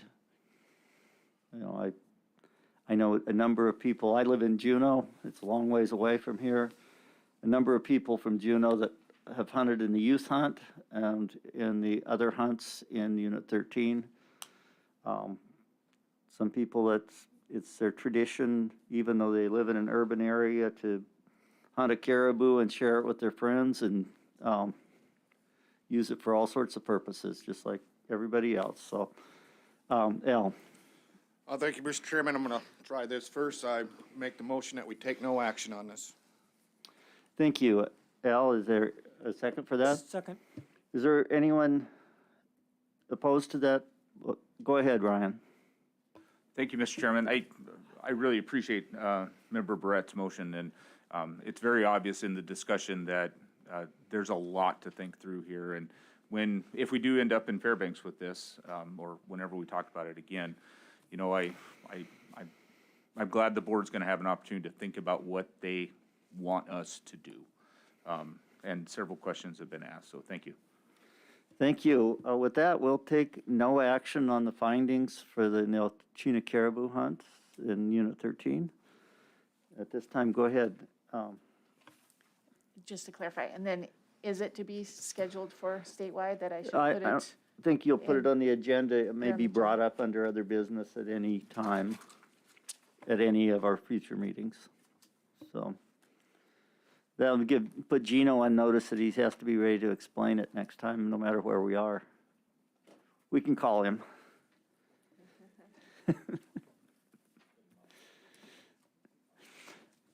Okay.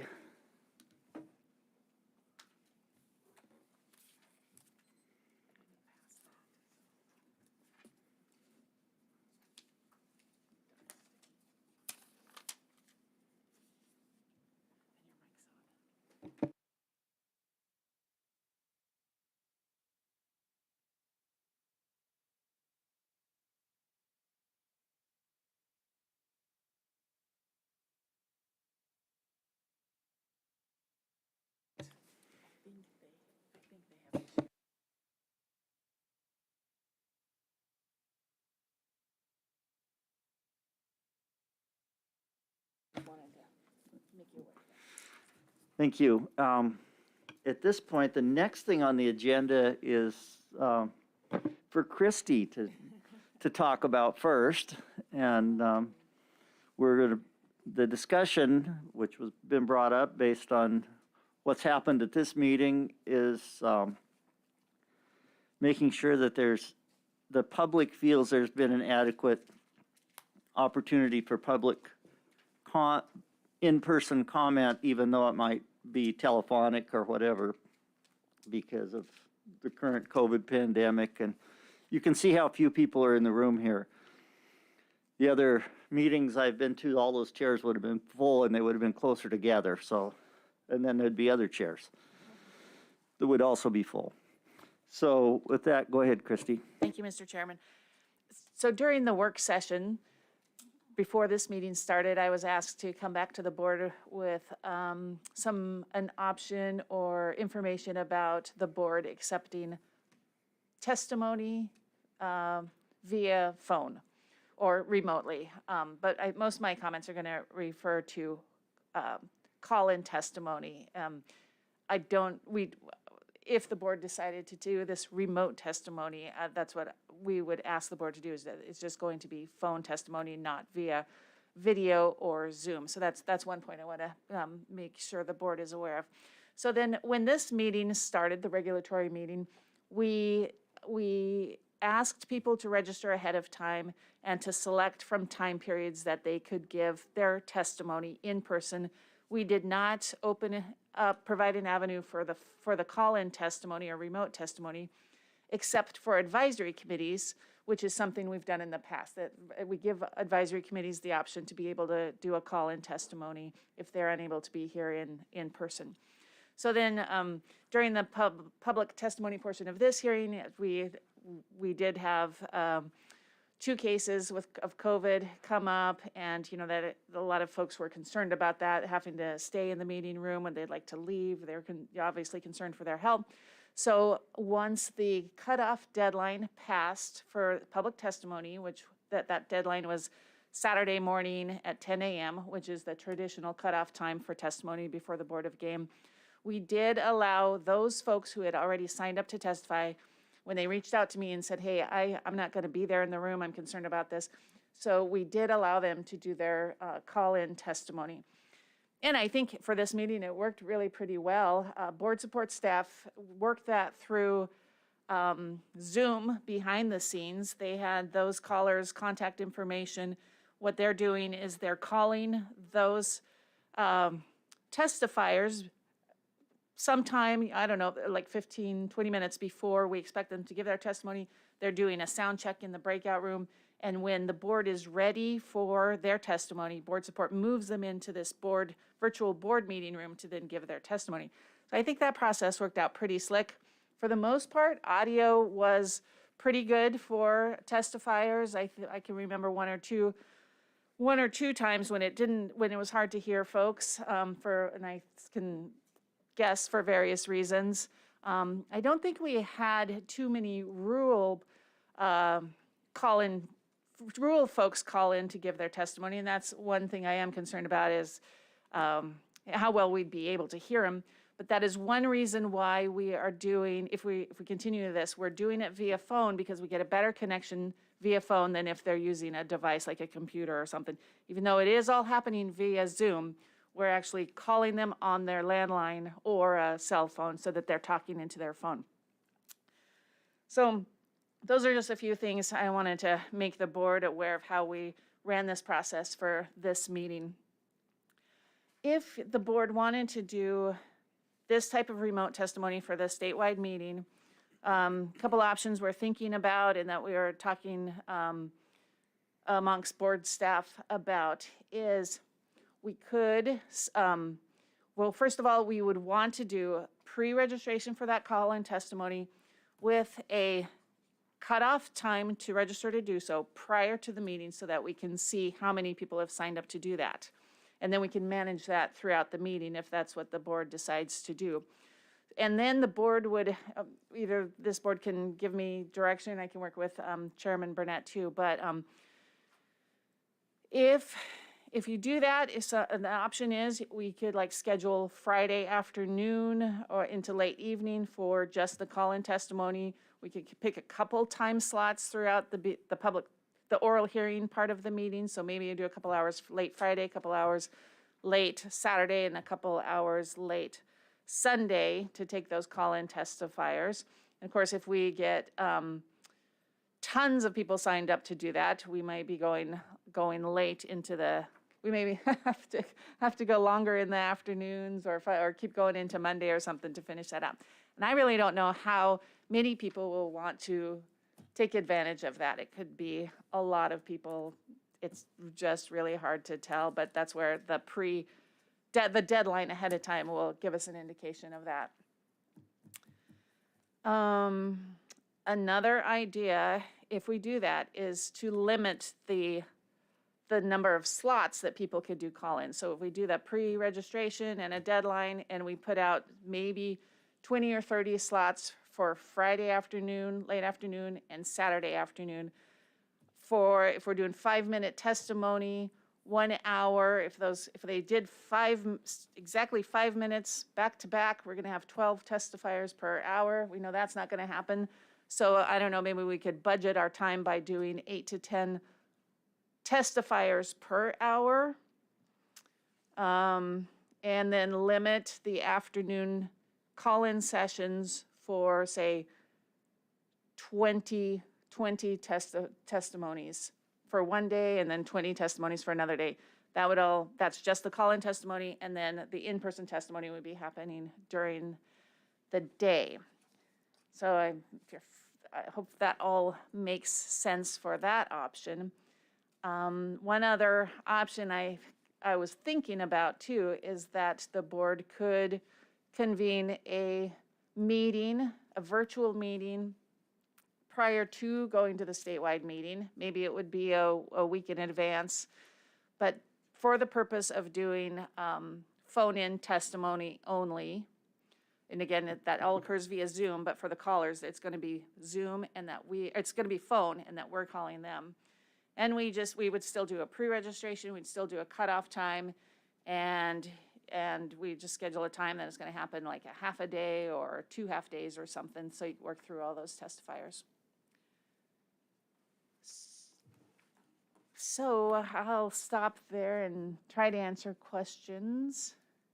Orville. Yeah, thank you. That's a real good explanation of how things were done here. I guess what I would want to know before we have our virtual meeting is the past amount of public testimony given at a statewide. Is it different than a regional? And then I guess this meeting here would give a good indication of what we would get at a regional meeting. And maybe we could extract what we could figure we'd get at a statewide meeting. I should have expected that question. Off the top of my head, I would say between 70 and 100 at statewide meetings. I can look it up quickly on from the past statewide meeting. And for those statewide meetings, every meeting's a little bit different, depends what hot button items come before you. But I can pull up the last statewide meeting was 2017. I can pull up that testimony real quick and tell you. Well, she's pulling that up. Any other discussion? Go ahead, Al. Yeah, thank you, Mr. Chairman. One, I definitely like the phone-in testimony only. And two, I wouldn't include, just because we never know on a Friday when we're gonna start public testimony and how much time we're gonna have in public testimony, that we didn't include Friday for phone-in testimony, but just Saturday and Sunday for 20 testifiers for each day, or 2 slots for 20 testifiers each day. And then on the application, I know I didn't fill one out because I'm at the meeting, but I was told there was somebody had to sign a disclaimer that they weren't gonna sue the state if they came up with COVID.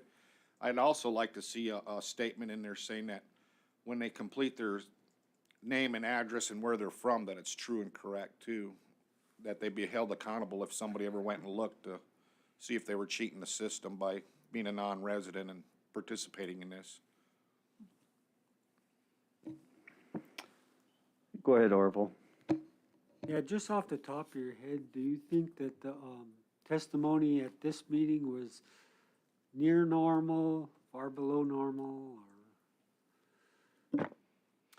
Through the chair, Mr. Huntington, I think we were less. I think we were quite a bit less. And I can check that number too and get back to you to give you an idea. And then I did pull up the testimony list from the 2017 statewide meeting, and it was 95 testifiers. Thank you. And just looking at the proposals that we have and the one we moved there, it could be easily 95 again or more. Go ahead, Lynn. Thank you, Mr. Chair. Totally support the phone-in deal. But I would probably like to see when they're in the breakout room, that they explain the time limits and that, because unfortunately, when they're not in the room, you have a harder time kind of closing them down, getting them to wrap up, and I mean, this time it worked out great because we were actually taking less testifiers, so going over didn't really matter, but if we do get up to speed and the normal number, I don't think we could really allow that to, otherwise we just run out of time on everything. And you heard that, Christie, in discussion. I half heard it. Yeah, Christie did mention the possibility of doing, virtual meetings for the purpose of getting oral testimony prior to the regular meeting.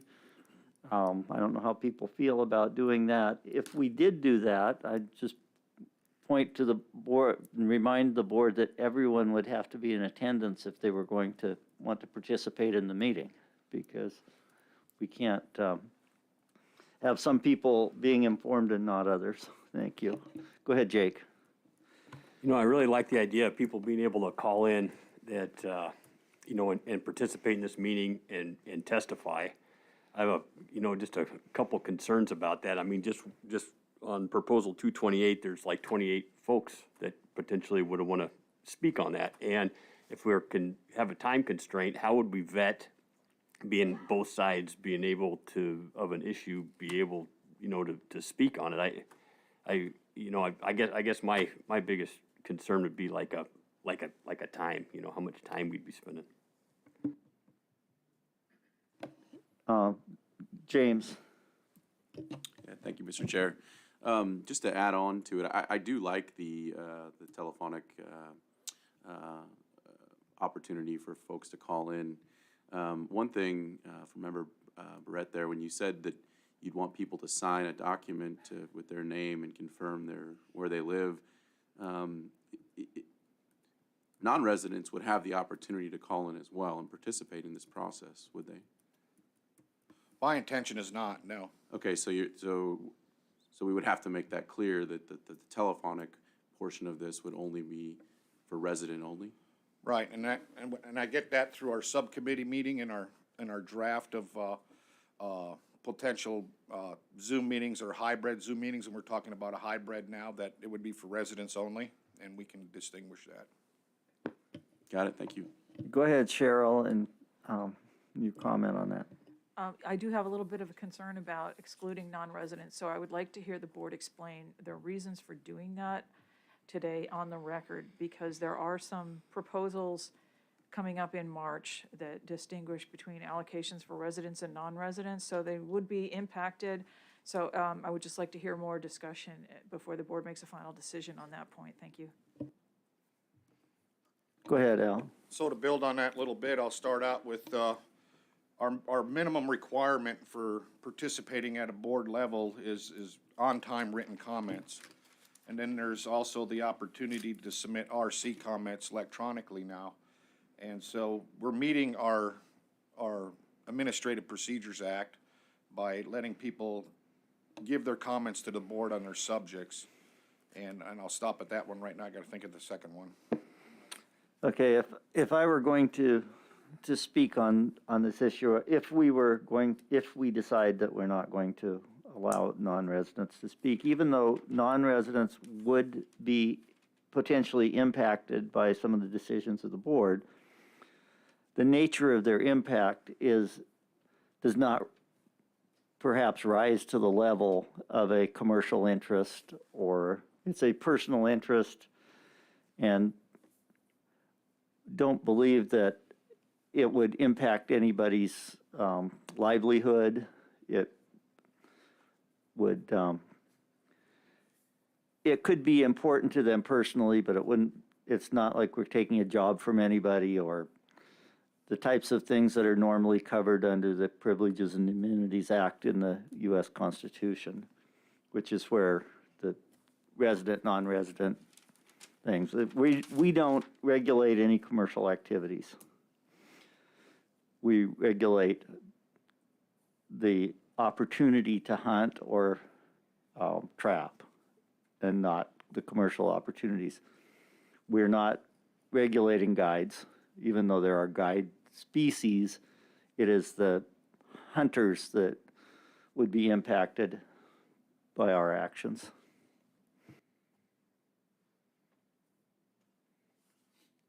And I didn't say I supported that idea. I just, go ahead, Christie. Thank you, Mr. Chairman. And on the topic of non-residents, this is where Al's comment about having them attest to something is because we, board support may not know that, it may be hard for us to determine whether they're a resident or non-resident. They could tell us that, but through the registration process, they'd be expected to put their name, address, number, phone number and whatnot. So we would just be assuming they're resident because they're telling us they're residents. And, yeah, I don't know about other, go ahead, Jake. I was just gonna ask to get clarified, on that. I mean, you have to be a resident, you have to be qualified to receive your resident hunting license, or somebody that's living up here for 4 months can't testify on something? Yeah, I think that's a really good question, and that's one that has not been addressed by the board for, other than with hunting licenses. So, I don't know what the board discussion would be on that, Al. I would not eliminate people that have been here for less than a year. They still are residents. They're just not eligible residents for certain opportunities or certain, PFDs. But you're a resident when you get a driver's license. A resident driver's license doesn't require a certain amount of time to be in Alaska. So I wouldn't exclude them at all.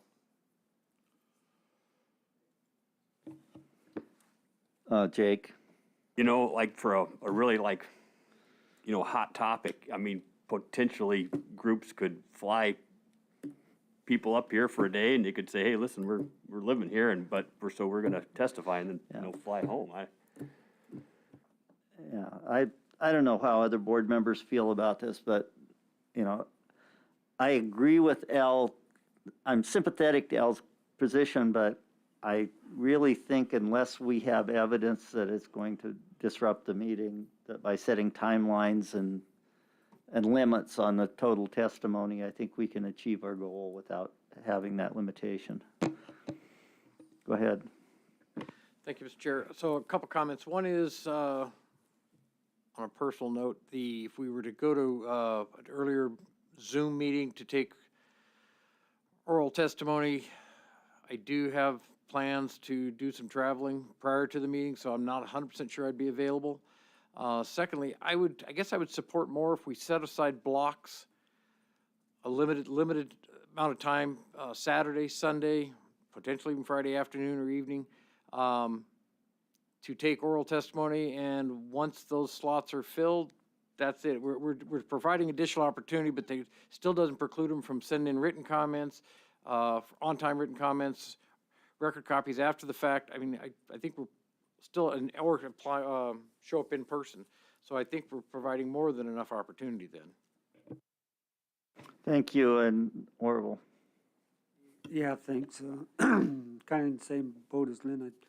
I'm probably going to be doing some traveling, but I would prioritize board action. But I guess one thing I would want to know is, it seems this meeting worked well, the way it was set up and the way we did it, registered, encouraging people to come if they could, but as long as they were registered, and then going from there. I think that was a really good strategy that I feel worked well.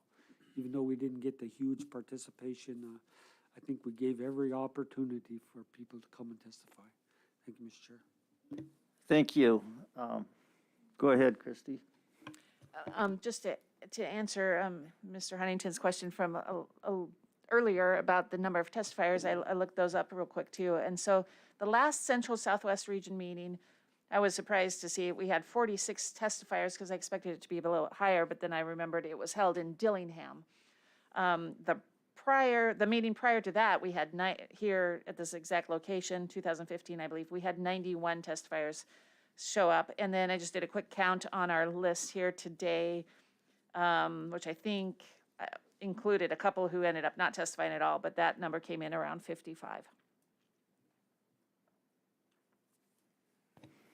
Thank you, Christie. So, I don't know what board action we want to take on this. I think I would be comfortable with allowing board support to set up try to do the calculations and set up blocks of times, and then at the meeting, if we find that we need additional time, we can go later in the evening or adjust the agenda appropriately. And, well, I'm sympathetic with Al's concerns about non-residents participating. I really think we should try it without putting those limitations on, just so because we're going to get calls. We could get calls from people that we actually want to hear from, and even though they're non-residents. And I know, and I say that in all seriousness. And so go ahead. Yeah, I agree. It's very difficult. I would be even in favor of having another day of public testimony just to hear people. Mm-hmm. Thank you, Mr. Chair. Thank you. Any additional comments from the board?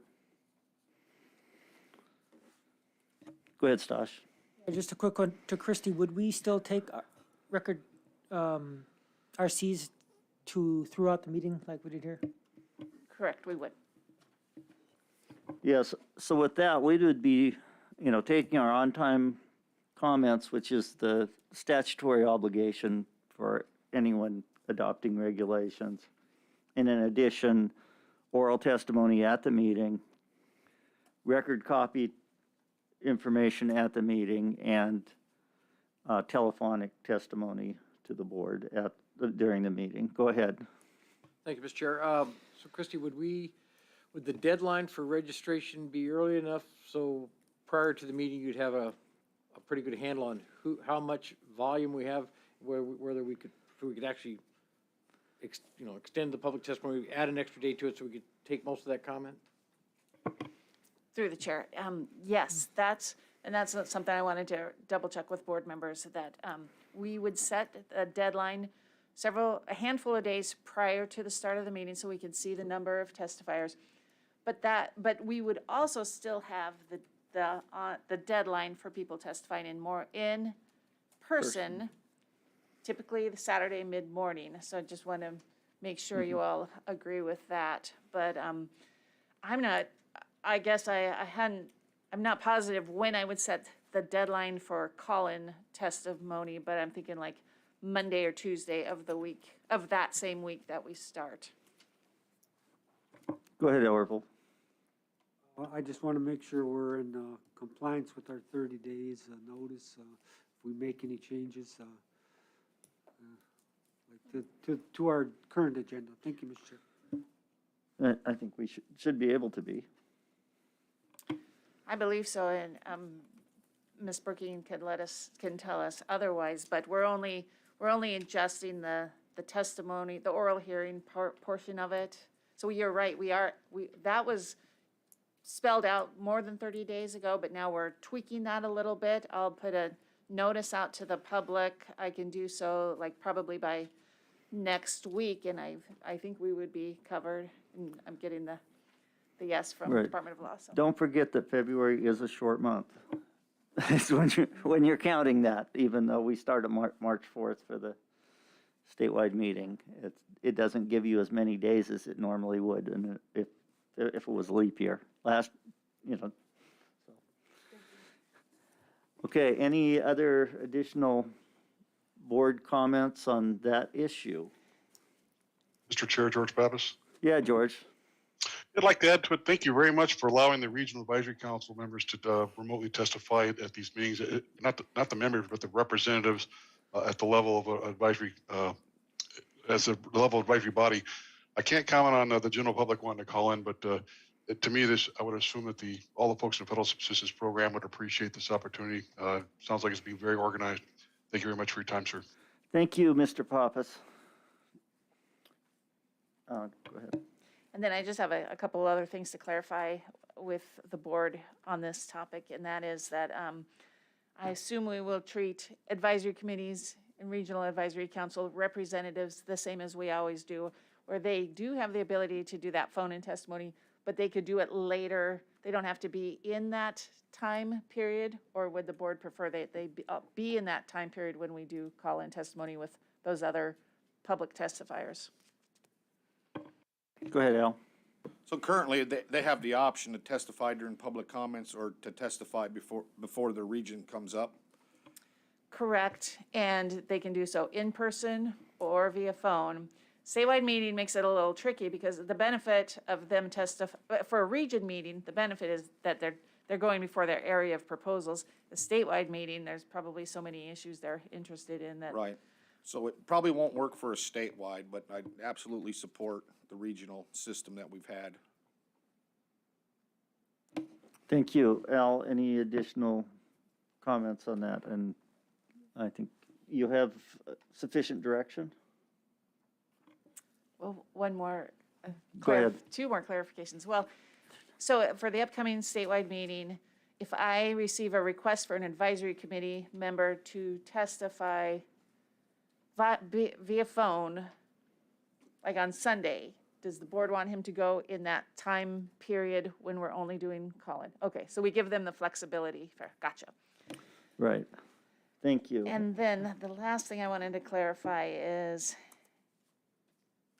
by allowing this opportunity, if, like what happened at this meeting after the deadline passed, we had some people, well, we learned of the COVID situation and then we had requests to do call-in. Does the board want to allow that opportunity then, just like we did in this meeting, or is it for someone who's expecting to be there in person, but then has a COVID-related reason that they could not stay in the meeting or had to leave, then would we afford them that opportunity to do the call-in after that deadline is Al. passed? I would say yes if we have the room for it. If we're totally booked, or they could be like on standby if somebody that's, signed up to call in and testify and we couldn't connect with them and there's an open slot, and we can use that slot to fill in that situation. So it's kind of like play it by ear or standby deal. Yeah, Christie, in my opinion, you did an excellent job at this meeting of accommodating people, and I think that's what we want to try to do, is accommodate them as best as possible, while explaining to them that there could be situations that we can't accommodate, and that's, I think, what you did here, and I want to thank you for that, and I think you did a great job. Any further discussion on this issue? Yeah, I'll just second that, Mr. Chair, and, to let everybody know, and, people that are here in the listening public, it's a works in progress.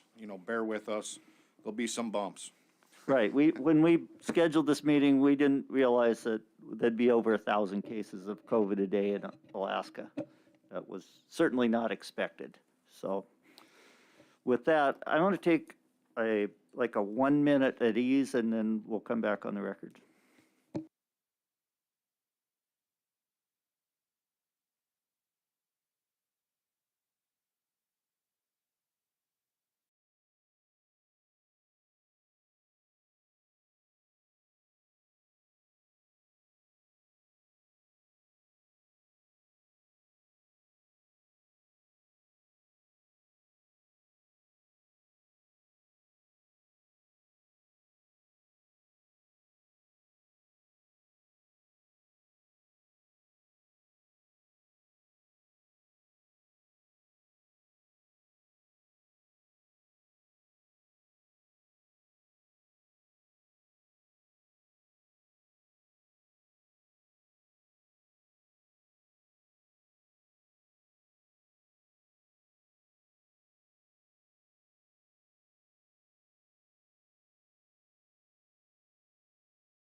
Okay. You ready, Annie? Okay, I call the meeting back to order. It's 10:29, is that right? Or 11:29, excuse me, 11:29 a.m.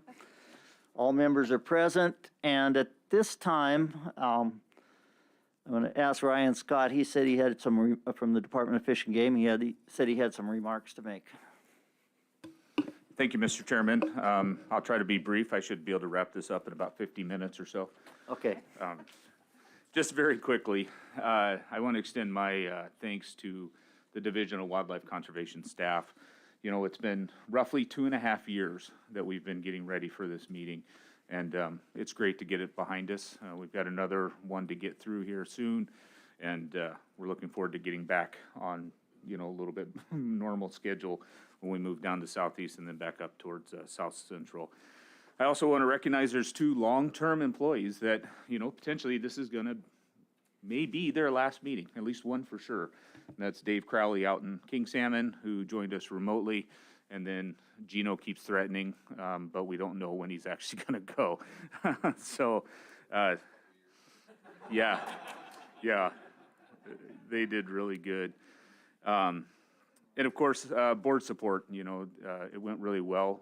The division greatly appreciates the opportunity to be able to testify and provide information remotely. Obviously, we will assess how we're doing when we get close to the Fairbanks meeting. The statewide meeting's a little bit different, but we do have staff members already on tap for presentations and deliberations. I also noted that there were several young people that joined us in the crowd for multiple days, and that's great. I mean, they're becoming engaged. One in particular, Mr. Werda, I don't see him here today. I noticed that he engaged board members, myself, and others, and I really appreciate that. I'm glad to see Sterling here, one of our partner organizations in the Nelchina Basin, and he's been here most of the time and listening in. And man, I just encourage people to keep coming to these and learning and asking questions and becoming engaged. And that's very similar to something that Member Huntington as well mentioned. And then, you know, finally, I think that I'd be remiss if I didn't mention Pat Volkenberg. We lost, you know, a statue, essentially, to the Division of Wildlife Conservation and Wildlife Management in the state of Alaska this year. I just want Audrey and Toby to know that we're thinking about them, and our hearts go out to them. I cannot go to a Board of Game meeting anymore without remembering a specific Board of Game meeting in Southeast with Pat that lasted a really long time. But he rolled up his sleeves, and amazingly, we got through an incredibly complex issue that has stood the test of time and has really served us well. So we want to remember the Volkenberg family. Mr. Chairman, it's a pleasure as always. We're proud to be here with you. I'm very proud of everything that the board support, the Division of Wildlife Conservation has accomplished, and we're looking forward to seeing you again in about 6 weeks. Thank you. And I'm sure we're looking forward to seeing you again in 6 weeks. I have a few comments to make. My first comment, it really comes from Mr.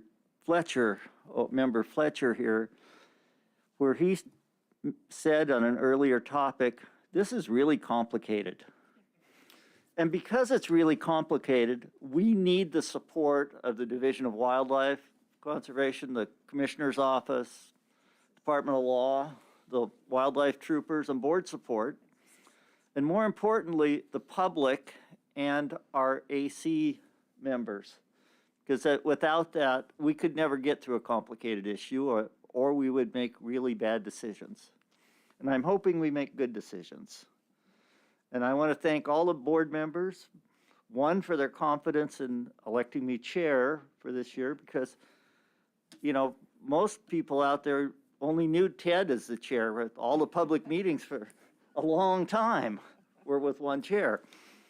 And, you know, we have new members, we have members that have been on the board a long time, and we have old members. But that's another story.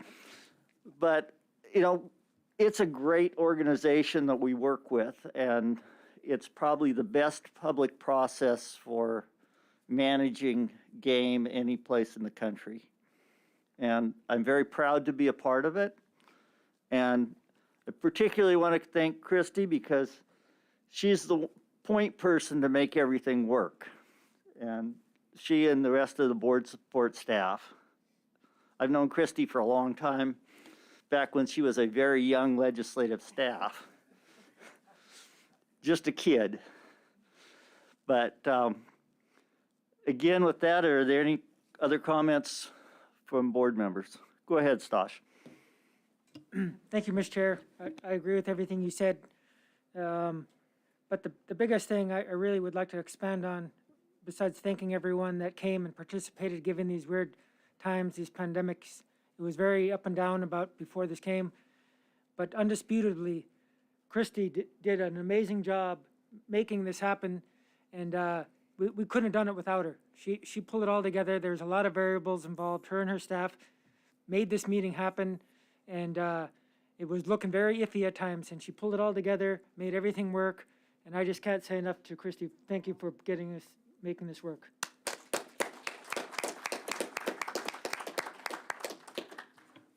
Well, I have to say, thank you so much, but I am not, it's not me, it's our board support staff. They make it work, and I'm just thanking them all the time. Like, I don't know how you do it, but thank you. And yeah, they pull it together, so I have to give the staff the credit for sure. Thank you, though.